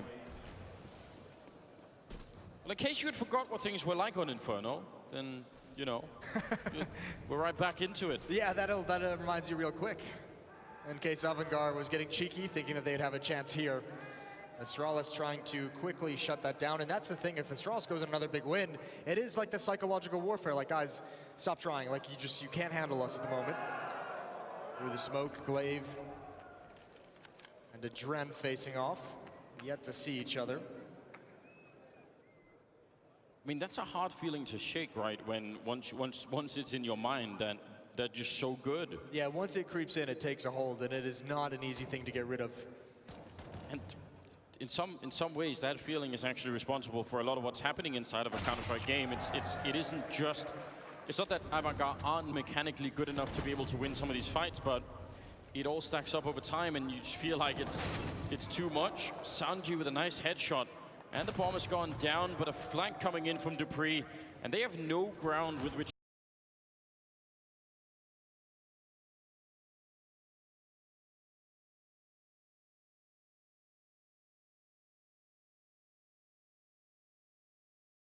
Could have been even better there for Avangar for sure. Just a little. I think this map can swiftly run out of control. If you remember when this team played Liquid on this map in this very stage, just a few days back, a lot of flanks, pushing into Upper Dark, pushing through Long A. Even when you know advantages were found by the attacking side, I mean the flank just always came back and evened things up. And you have to imagine they're going to be looking for those plays this time as well.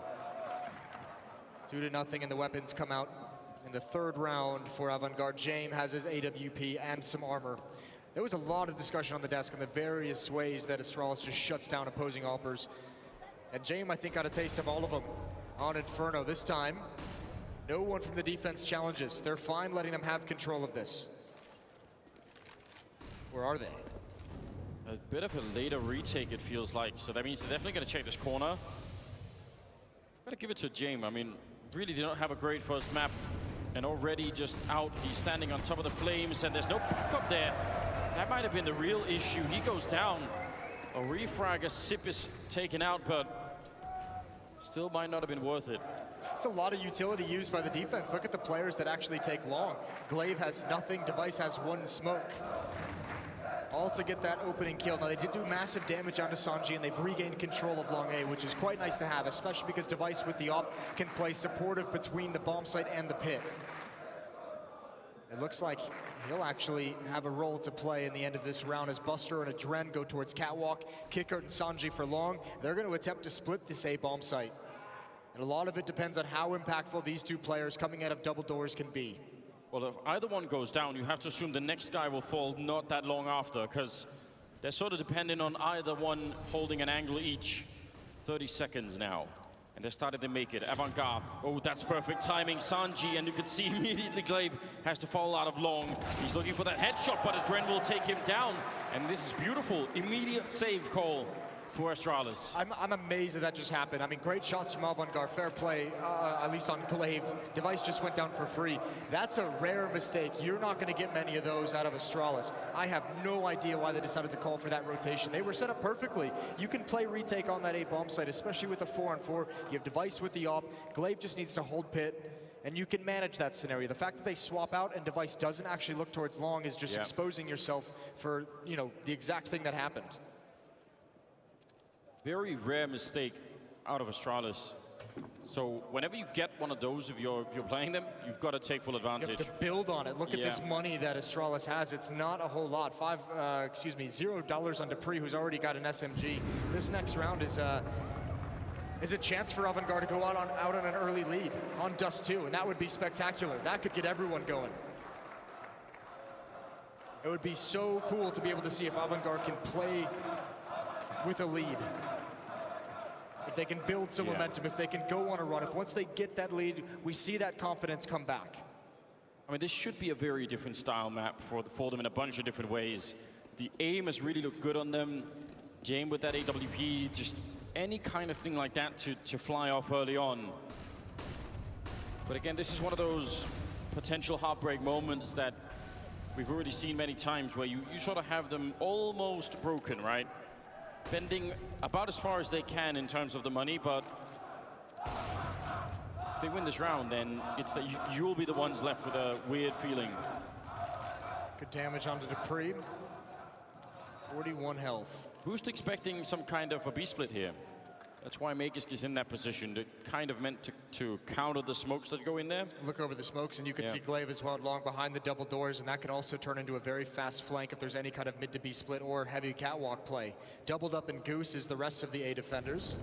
That in itself is a very cool trick, because if you take out, well, they're going to sort of abandon it now, but if you take out one person in that position, and you go to plant the bomb, and you don't check for the second guy, and I mean, especially if there's low time, that'll be really rough. They're back into it again.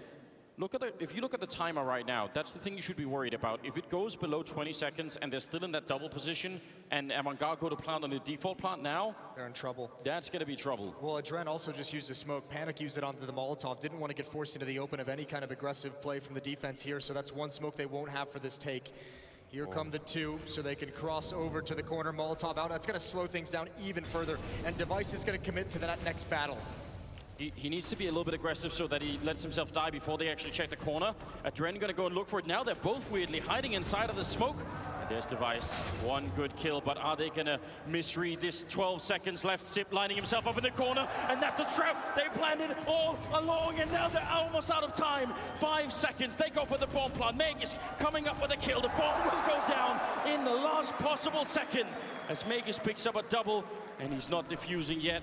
Instead, putting up a bit of a smoke. Kickert, he's got the right idea and lines it up for a headshot right for the smoke. Magisk is gone, and now Glaive on the other side. Kickert, you have to win this. No, but he can't. Glaive will take him down, and they will have enough time for the defuse. Oh, I mean, again, you see, it takes everything. And Astralis, they had that red, what, 30 seconds in advance. Yeah, I mean, that was the thing. I was actually surprised as well. Device took a long time to commit to those fight, but it does work perfectly. Now, if you're Avangar, you're not out of it just yet, and I imagine this is going to be their timeout. You still have some fight. The plant is going to help with an extra $800. Not everyone is flush with cash, but you have to know. You lose a round where Astralis only survives with one player. Economy is still going to be on the ropes for that defense. You have to buy into this. This is your best chance to get a good start into this second map to stay alive in the major. It's actually an Astralis timeout.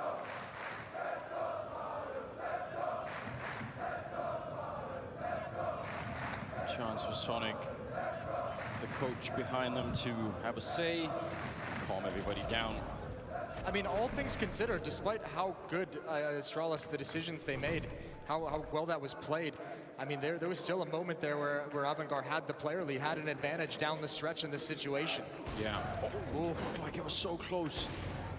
Jame nearly getting the shot through and tagging somebody. Won't get the kill through those doors unless it's a headshot, but oh, look at they might push up a dark. Yeah. And Sanji actually, he doesn't have the Krieg, otherwise this would be such an amazing fight. AK long range against the Orc, but he comes out heavily on top, and this is very good for Sanji. Heads up for him to check it and be aware of it. And Astralis kind of just being called out on this. Yeah, again, you don't see that all the time. I don't know if Astralis maybe misread the situation of the money and maybe thought that Avangar might be saving, but they still have, oh my god, they brought Zipnix over as well, so 3 players aggressive total. Magisk is already down, but this 2-man setup, Zipnix can bait them right into Dupree's waiting arms. It's about to be a massacre in these B halls. Yeah, they're not going to be expecting 3 people here, surely. Dupree goes down, that's pretty big, but there's the following setup. A Zip will take down 2. That's a 3-on-3 with 48 seconds on the clock. Now they're bringing James back, Buster over at long, but look at Glaive. He's tired of waiting, and this is one of the features of Dust 2. This is actually a very tricky part of the map, which is you can really, really lose track of those CTs. A huge opening gap. He turns around. James might be able to shoot him in the back. No, he's run the other way. Two more steps in that direction and he would have had it. Now Buster is out long, but that is a bit of a distraction. Is that going to cause Sip to move out of position? Buster going down and Sip now slowly falling back, but no. He thinks better of it. He's back in position. He's already got the double. Now they almost line up for him again. There's a triple, and now only 10 seconds left. Zip is doing everything right. Finally, the kill happens, but he can't fake the bomb. He can't get off it. Device is going to be coming in from upper dark, and the round is done. He could never have planted the bomb there. Device gets a double, and Astralis will pick it up. I don't know how to explain how close these rounds are. Yes, I mean, that one obviously super close. It's the tough part of being so split. That player at long really has nothing to do. I mean, he's got no utility. He's just trying to walk around a smoke alone against Device. Now is the hard part. And I mean, Astralis, just the call. And that's, I mentioned it just a few rounds ago, those flanks that are going to come in. Glaive's so good at reading teams, so good at preparing for opponents that he knows where he can find those openings. We've seen him in interviews say he's looking for certain nade stacks, certain nades to be thrown, and that's what he knows what's coming next and how he knows to position himself. And obviously, the tough part is if that's going to be the fake, there's not enough strength behind it. I would love a replay of how close it is for James to be shooting Glaive in the back over at long. He would have got it if he went that direction. He would have got it. He was moving in that direction from basically from T-spawn. I think he was just a couple of steps off. Still, the money is low, and Avangar knows it. They're trying desperately to win this economic tug of war. Round 6, 4 players coming through these B halls, and it's Magisk. Oh, the nade timing might be a disaster. He's got to sink back into the site. Device bails him out, keeping space, picking up the first few players, and this is beautiful. The defense has recovered, and there's no pressure being applied by Avangar. Astralis is just so dominant.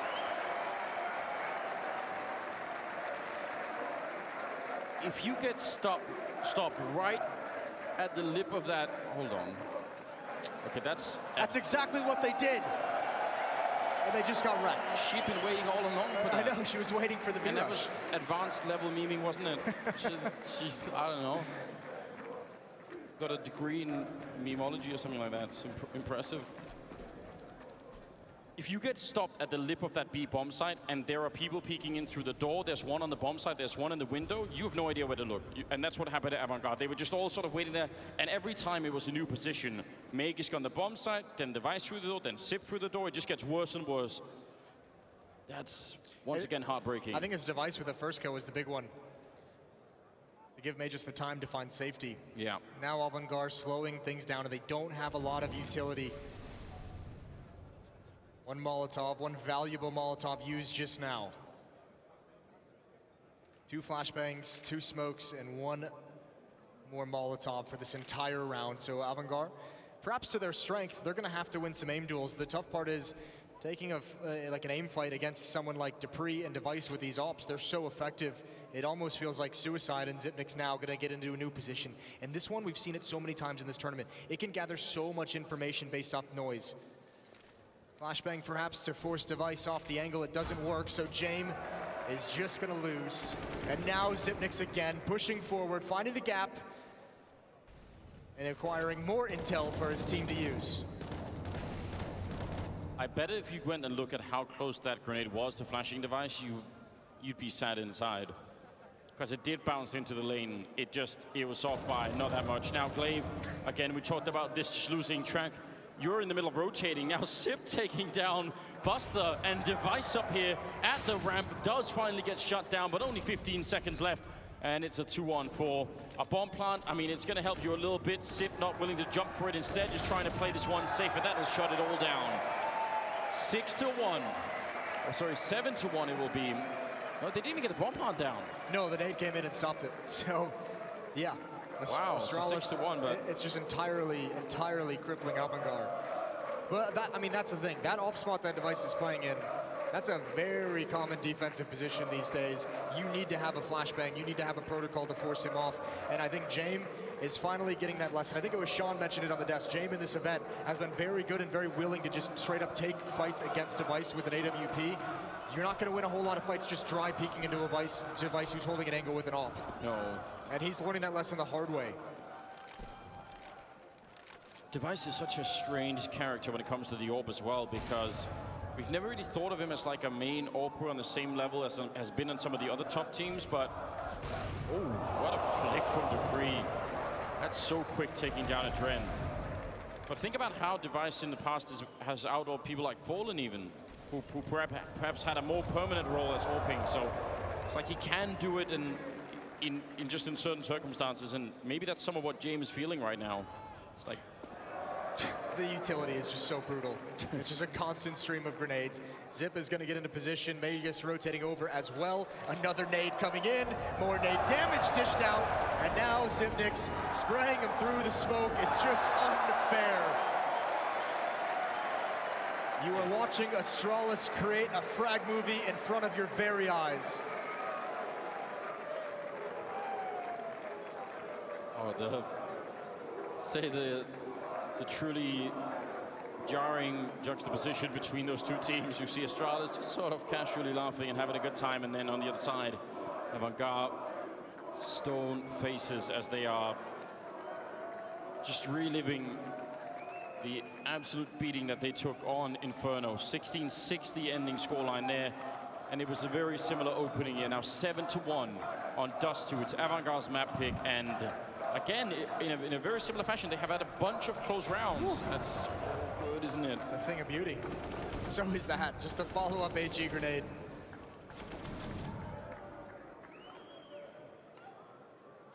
I don't know. Again, where are the huge openings? Avangar at this time in the map has, between all 5 players, they have 0 utility damage. They have not dished out a single point of damage from HE grenades, from Molotovs. Same probably said for Astralis. Yeah, they are just absolutely crushing him in that factor. Oh, that's so brutal. Glaive out towards long, and the A defense is very strong. Even Dupree leaning in that direction with his position at CT spawn. He's got the AWP, and he's going to keep creeping into a deeper angle towards double doors. And he wants the peek, and he's going to find it. Kicker is going to go down, just holding with an AK-47, and Dupree is so quick. And I don't think Avangar knows what to do. They're still spread across the map. I believe the desk for the first map even introduced this as sort of one thing, which is like, oh, Dupree hasn't been playing the best tournament yet. So how much must it suck for Avangar if now in the second map of the Grand Final, it's like, now, well, here we go. Dupree back in action with the AWP. This is once again outrageous. 4-on-5 here in the 9th round. They're going to try and see if they can sandwich the A-bombs. That has kind of worked before for them. They need to win one of these fights, either at the site or at long, and then they can open it up. 38 seconds as they do start to make their way up catwalk, making a bit of noise to try and distract, and a beautiful opening. Sanji taking the head clean off of Glaive, and now Sip moving a bit closer. He knows he has to win this fight. He's all in on this one. He doesn't get the kill, and Sanji instead with a double opening, and Magus, he's in position, but already tagged up in a Dren, pre-firing the angle. This is a great execute for Avangar, turning around a Dren, a big double, and now Dupree, 1 versus 2. Actually 1 versus 3, but he already got the kill. I don't know yet, probably not worth it. I say go for it. You've seen everyone else on your team make a frag highlight. You might as well just go for the 1-on-2, get yourself one. But he'll play it conservative. I mean, he would have had the money to go, but... I was going to say, he's got 9,000 in the bank. No one else in the team is desperate. But you can't fault him for that. It's going to be 7-2, so Avangar get their second round, and both times they've won, both rounds they've won in this map have been with that 2-2 split. 2 out long, 2 out catwalk. Oh, he just finds him. Adren was waiting for him in middle. This is the other thing. I want him to go for it because I think it'd be cool. He wants to save his weapon and be smart about the situation in these grand finals, but he's also taking an extra gun away. Yeah, so he's still just keeping Avangar as close to the edge as humanly possible, even in defeat. Yeah, that's something, you know, almost disgustingly robotic about Astralis in that sense. It's like, oh, we lost the round, but what's the most effective play now? You're still thinking about it. Yeah. Oh, we can still take one more gun away. That'll have an impact later on. Very well could be in this next round. Nice 4-on-5 won by Avangar. Again, beautiful shots from Sanji as well. He was perhaps the one shining light for them on Inferno. Yeah. In the early stages. I think he had like 7 or 8 kills with the SMG in the 5 or 6 rounds. Oh, this is fast-paced. Adren trying to get out. I think it was stopped by the nades. He's still going to win the battle. And the defense has to back away. Device has sunk back to car. Zipnik's retreated entirely over to Catwalk, where he has the AWP to contend with. And actually, Jay might be able to get the angle. I'm glad Device fell back from that position. I was not a big fan of that at all. I think that's scary. Now, they actually are in trouble. Look at the speed behind Avangar. Normally, people wait a little bit here, but they've already thrown one of the smokes. They're lacking a smoke, so there's a huge gap here for Sip to wait. And finally, they're going to put up the second one, flashing their way through. And Sip, can anyone get him in through this? Is there a flashbang coming from a teammate? They could certainly think about it. There it is, charging through. Device to set up the flashbang. And Sip will get a kill before he goes down. 4-on-3 still with a bomb plant. And Avangar can't lose this. 4-on-3. 2 ops as well for the retake. So Astralis, if May just goes down, they're going to call for the save on that AWP, and they might even just do it anyways. Yeah. Maybe hoping that if the grenade takes someone down, then there's an opening. Yeah, maybe a chance there. Great for Avangar. This is such a difference. And Dupree sticking around again, much like the last round. Even in defeat, can you take any weapons away? Because the money for Avangar is still not great. And he's aiming for somebody to jump. He's ready in case somebody tries to make the jump to go past. And he's absolutely got it. Kicker immediately out. That's, I mean, it's this time not as impactful. Still great for Avangar. Finding a third round, that is big. 7-3. Signs of life. The problem is, because of the way Astralis is playing this with these early save calls and not actually losing all their weapons, is they're not actually getting close to being reset with the money the way it is. No. As this losing bonus builds up, they're still only rebuying like maybe 2 weapons, some utility, so they're not actually losing a whole lot of cash. They can just keep doing that and rinse and repeat until Avangar wipes them off the map. Timeout called from Astralis. They don't want to let this lead slip away. Even the timeout is that's a decent way to, not to sort of stop the momentum, right? Because obviously, if you're winning and you win sort of back-to-back rounds, you kind of wish the game would be even quicker, right? Like, yeah. Let's go, let's go, let's go. Now we've got some sort of formula that's working. So now you have to take a break here. And another thing is, when that A attack is working and Astralis take a timeout, you might be thinking, well, what if they're now defending differently? Like, is this the time where we switch it up? You could be mind gaming yourself even to some extent in some of these timeouts. Dupree. He has got momentarily Kickert locked in the corner there. He doesn't know. He has no idea. That could be so dangerous. He didn't actually spot it. He got there pretty quick, but Kickert was obviously faster. And it almost seems like Avangar wants to probe for a mid-to-B split. They haven't really won one yet, and it seems like Astralis is waiting for it.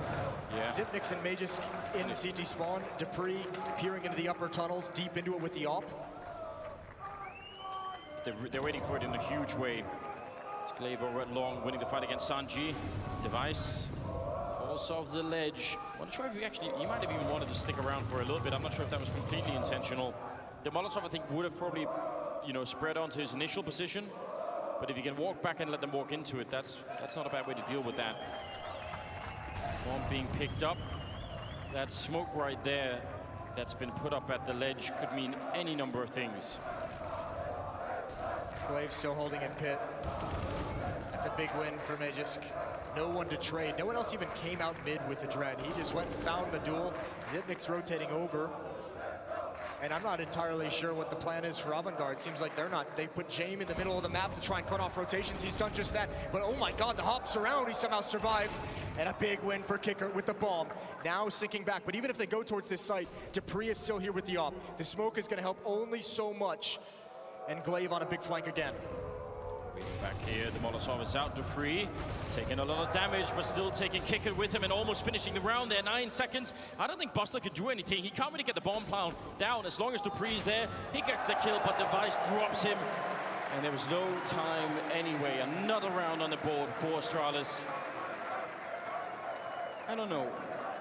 I don't know if it's reasonable to assume that Avangar has seen this yet, but there's been a number of rounds now where Astralis have had people on those boxes in the CT spawn, and they just threw that smoke on the catwalk ledge. Now, if you throw that, you can actually jump people from catwalk into CT spawn behind and go for one of those P-splits. And I don't know, if you know that someone's there, that's a play that might be worth going for. It's I mean, obviously high risk, but they simply might not have it in their playbook. I mean, it is something you can kind of improvise, right? Yeah, I would love to see that kind of a play. Also because they have, to some extent, they've been getting catwalk, right? Yeah. So if they can push them back catwalk, set up that smoke, have a couple of people waiting out in the middle. Old school Dust 2, baby. Yeah, give it a round of applause. It's a beautiful thing. All of the memories. A lot of nostalgia in the 20-year-old game that we all love. James gonna miss his shot in middle and still a double up setup. And that flashbang from Zip that we just saw, that might be setting up for a mid-peak later on in the half. He might just be throwing that now to get Avangar used to the idea, and now aggression in upper dark. Dupree leading the way with the AWP. This is a tough angle to deal with, though, but it's just a MAC-10. Dupree's gonna find the shoulder peak, and now it's the M4. Sanju is committed, and it's also a mid to be split, but there's 3 defenders here. I don't know how you get past this now that all the utility is being put up. Avangar's actually trapped. A rock in a hard place, I think, is the phrase, because they have nowhere to go. They have to back off and go back into the double doors just to get out of danger. Yeah, and look at where Device is. He's actually maybe even over-rotated. He just had a position in T-spawn where he could see everything. Have they mind-gamed themselves? They might have. They might have with that flank from Device. That might be too much, because now Catwalk is the point of danger, and Glaive is the only one at the A-bomb site. Buster now is not an attacker. He's there to cut rotations. He is lurking, and he's going to find a lot of damage on a Magisk. What a weird round we found ourselves in.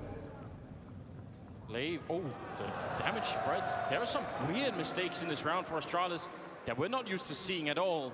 Glaive is the only one that can really ruin this round right now, I think. And James, nice shot to take him down. Device on the flank, and somehow Zip getting a kill on Buster over on the other side. A headshot immediately. Now Dren on this box. Oh, kick it, almost burning alive to a Molotov there, and Zip not missing a beat. Going to be taking down a Dren kick it now in a 1 versus 3. Out on long. And again, he's going to get shot in the side 1 more second from now. Dupree's going to be walking in, and that's the round. Astralis picking up 9. I can't believe Astralis recovered that. Device, he really hustled through lower B to get to Catwalk for that flank. That might have been the big one. Obviously, the Molotov into the site to force Kickert into the open. Yeah. What a weird round with how that played out. And I was actually very impressed that Avangar actually found a way out of that trap, because they were screwed if they stayed in middle. And that, I don't think I've ever seen a round play out like that, where you have such a strong rotation towards B that you actually end up locking the CT side into the B bomb side, and then you end up going A. Battle for long again, more counter flashes coming out, and Magus gets caught inside while the rest of the team is retreating. Adren nearly could have found that kill, but they have the lead now, Avangar, and this is where you need, again, to build. Find a way to turn this man advantage into a victory. Glaive, ooh, that tick of the flames might let Adren know he's coming, and I think it did. He was ready, Zip down low, but he has the trade that he needed. Dupree's been pulled out of the B bomb site to rotate over to the other side of the map, but he might want to get his position in the site back. With an op, they're going to be heading right at him, and he will have no support. Again, Dupree's going to have to deliver, and in this position in the window, it is so difficult to re-peek. One smoke in, thinking that'll stop them, it's not going to. And I think we're going to get another save out of Astralis. I think once you realize they've taken the B bomb site here, you just call it all off. Yep, the money isn't really that great either, so does not feel like it's worth it. Grenade will do a tiny bit, but you are exactly right. They'll back it on out, and Avangar will pick up a 4th round. I think that play might actually work if you're Astralis, if that smoke comes out before they're that progressed into the B halls. If you get it in maybe like 2 seconds where they're not already at the point the smoke plumes, yes, then maybe they kind of second guess themselves. Yeah, because if you do that, you actually feel like, oh, they've read that we're coming, so they put it up. If you're standing on top of it, you're like, well, it's more like it just simulates the fact that you have a defense there, right? He wanted to rotate towards mid, so maybe he could peek up mid, find a pick, or get information. It doesn't pan out in that fashion. But once again, Astralis sort of losing around, saving 3 rifles. Oh dear. It's like, what's going on here? This guy's got the meme videos going on.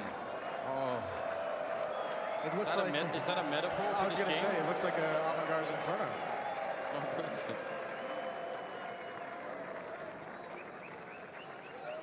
9-4, ladies and gentlemen. Round number 14. You have to like the way, I mean, there's been a lot more mistakes from Astralis in this map than I've seen throughout the playoff stage. But you still have to be very impressed with Avangar bouncing back after that disastrous first map. Device spots the jump, eats the flashbang, and backs away. Here comes the utility usage though. Oh, they're just gonna carpet bomb Catwalk. One good grenade.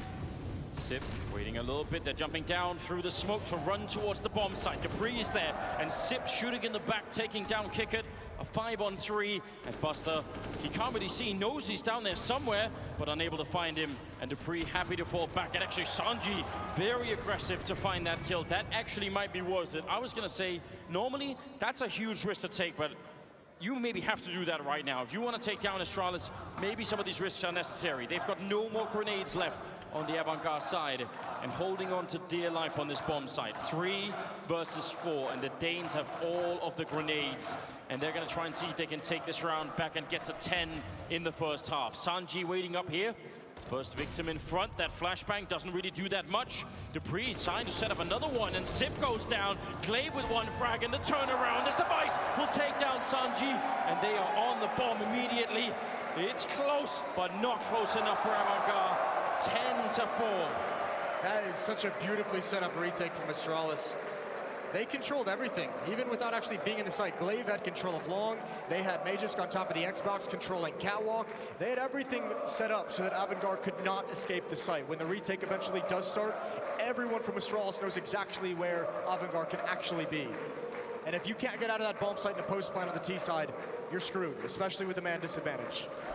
Yeah, it's a hollow victory when you get in there and you're like, yeah, we got the bomb side, the bomb is down, but we're not holding Long, we're not holding Catwalk, and now we're just actually in a permanent crossfire. Kickert gets the kill, but Device is quick to return as Sanji wanted to make his way around the corner, so 1-for-1 trade. And look at again from the rotation. Device knows there was one more on Catwalk. He knows there's a lot of presence at Long. He cannot hold on to the ace site, so rotates towards mid, and they might throw a few more bodies at retaking middle, because they're about to lose this A bomb site.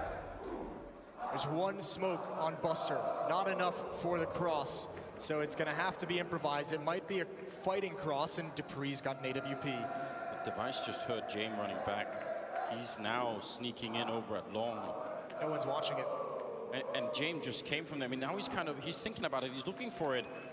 Paranoid, but you know, someone is out to get him, so. Someone needs to get there right now. Device is gonna have the angle with an AWP. This is a disaster. James gonna go down here, and now, once again, Avangar is trapped. They have nowhere to go. They must kill Device. Double flash. Close to the smoke, right around the edge. He knows the AK is there. Oh, what a flick!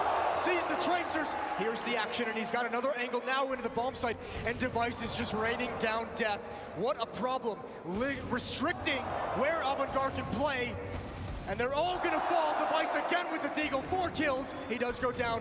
And Kickert needs headshots. They're just not there. Device is a god in this round. And a god in these finals. Well, it is his birthday, isn't it?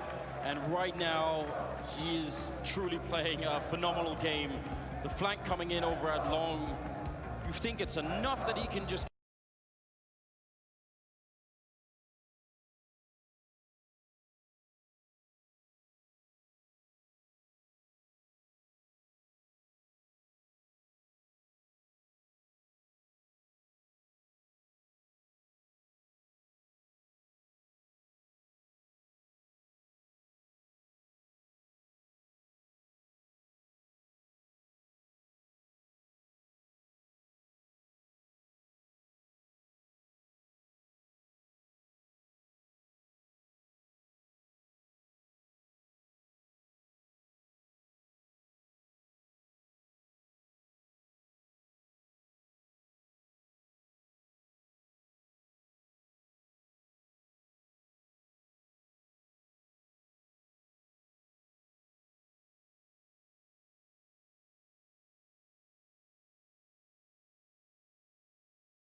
To do it again, I mean, he sort of almost had to try that.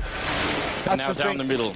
It's so hard to blame them because they've played so many, not only this map, but the first map going back to it, where they just have been destroyed. And you have to feel like if you're Avangar, how can we get an advantage? And that's to know what's coming, to go take a peek like that and see, at least have the information so you can rotate away or rotate more people there.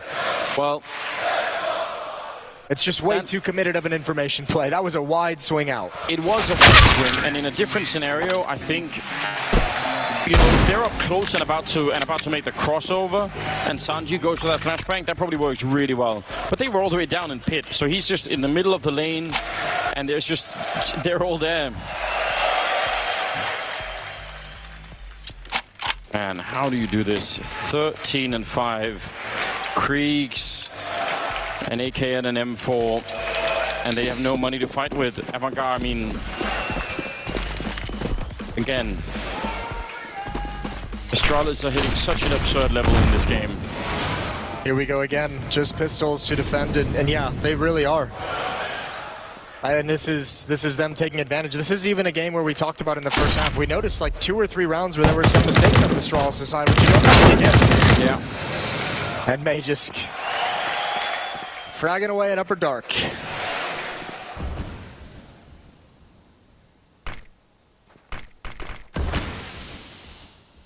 For Avangar, the comeback must begin in the next round. I imagine if they have a timeout left, you call it. You talk things over, you come up with something. As a bit sketchy for Glaive, turns around thanks to the footsteps in Lower Dark. Coming in, certainly he's got the last as well. Triple kill for Glaive. Just 2 rounds away from their 3rd major title in a row. 4th overall, right? And if you had any doubt that Astralis, this lineup, has been the best team of all time in Counter-Strike, they're certainly reminding you now.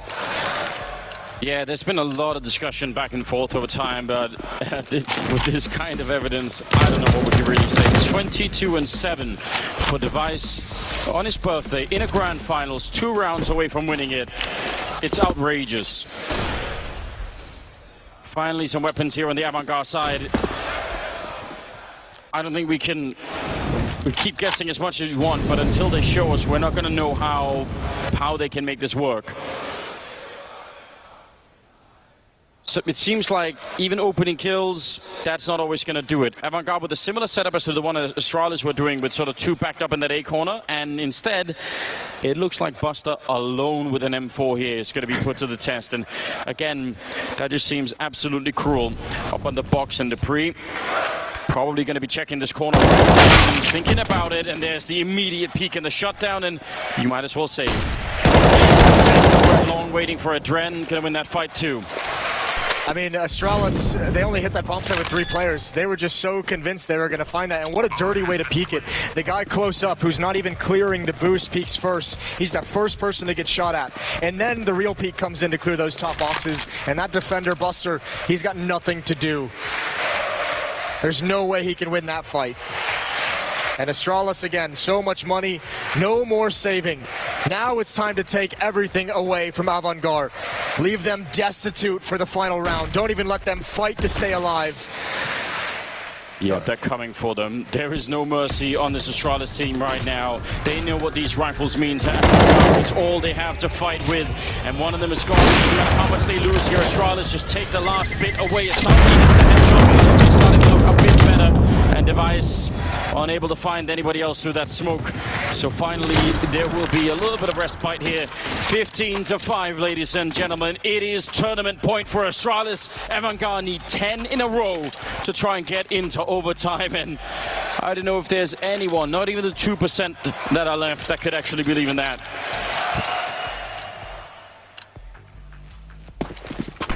No, probably not.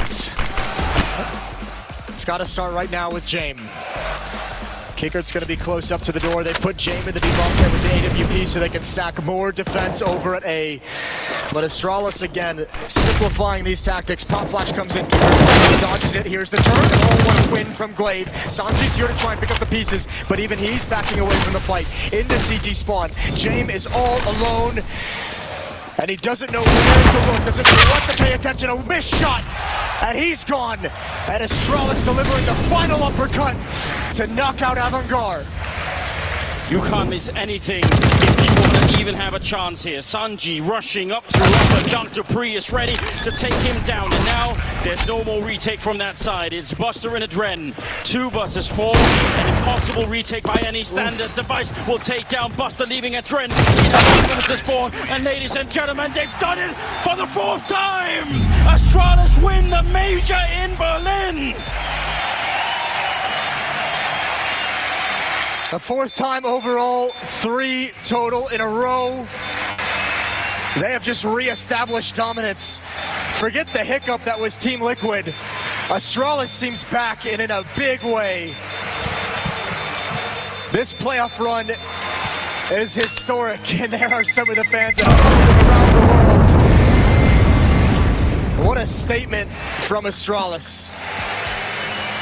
Outrageous scenes here in Berlin as the fans up on the stage. I'm guessing family somewhere. I can hardly believe it. 16-5, 16-6 on the first map. One of the most dominant grand final victories we've ever seen in a major. And I guess it's no surprise that it's Astralis picking it up. I don't think it can be after you saw them in the quarterfinals, taking out the semifinals as well, and here into the grand finals. They have been absolutely dominant, and they finally looked it. We've wanted attitude out of this Astralis team when they were so dominant last year. Yes. And we've seen them now start to have that, start to take umbrage at some of the interviews being given, start to get pissed off when they are doubted. And this is the result of that. Making the rounds in front of the crowd here at the Mercedes-Benz Arena. Astralis looking like an indestructible team. I don't know what the next season of this will bring, but it's very hard to imagine what it will take to bring them down. And having a great time with the fans who follow them. It seems everywhere around the world, a great portion of them. What a team this is, and what a legendary lineup. Ladies and gentlemen, give it up once again for your champions, Astralis!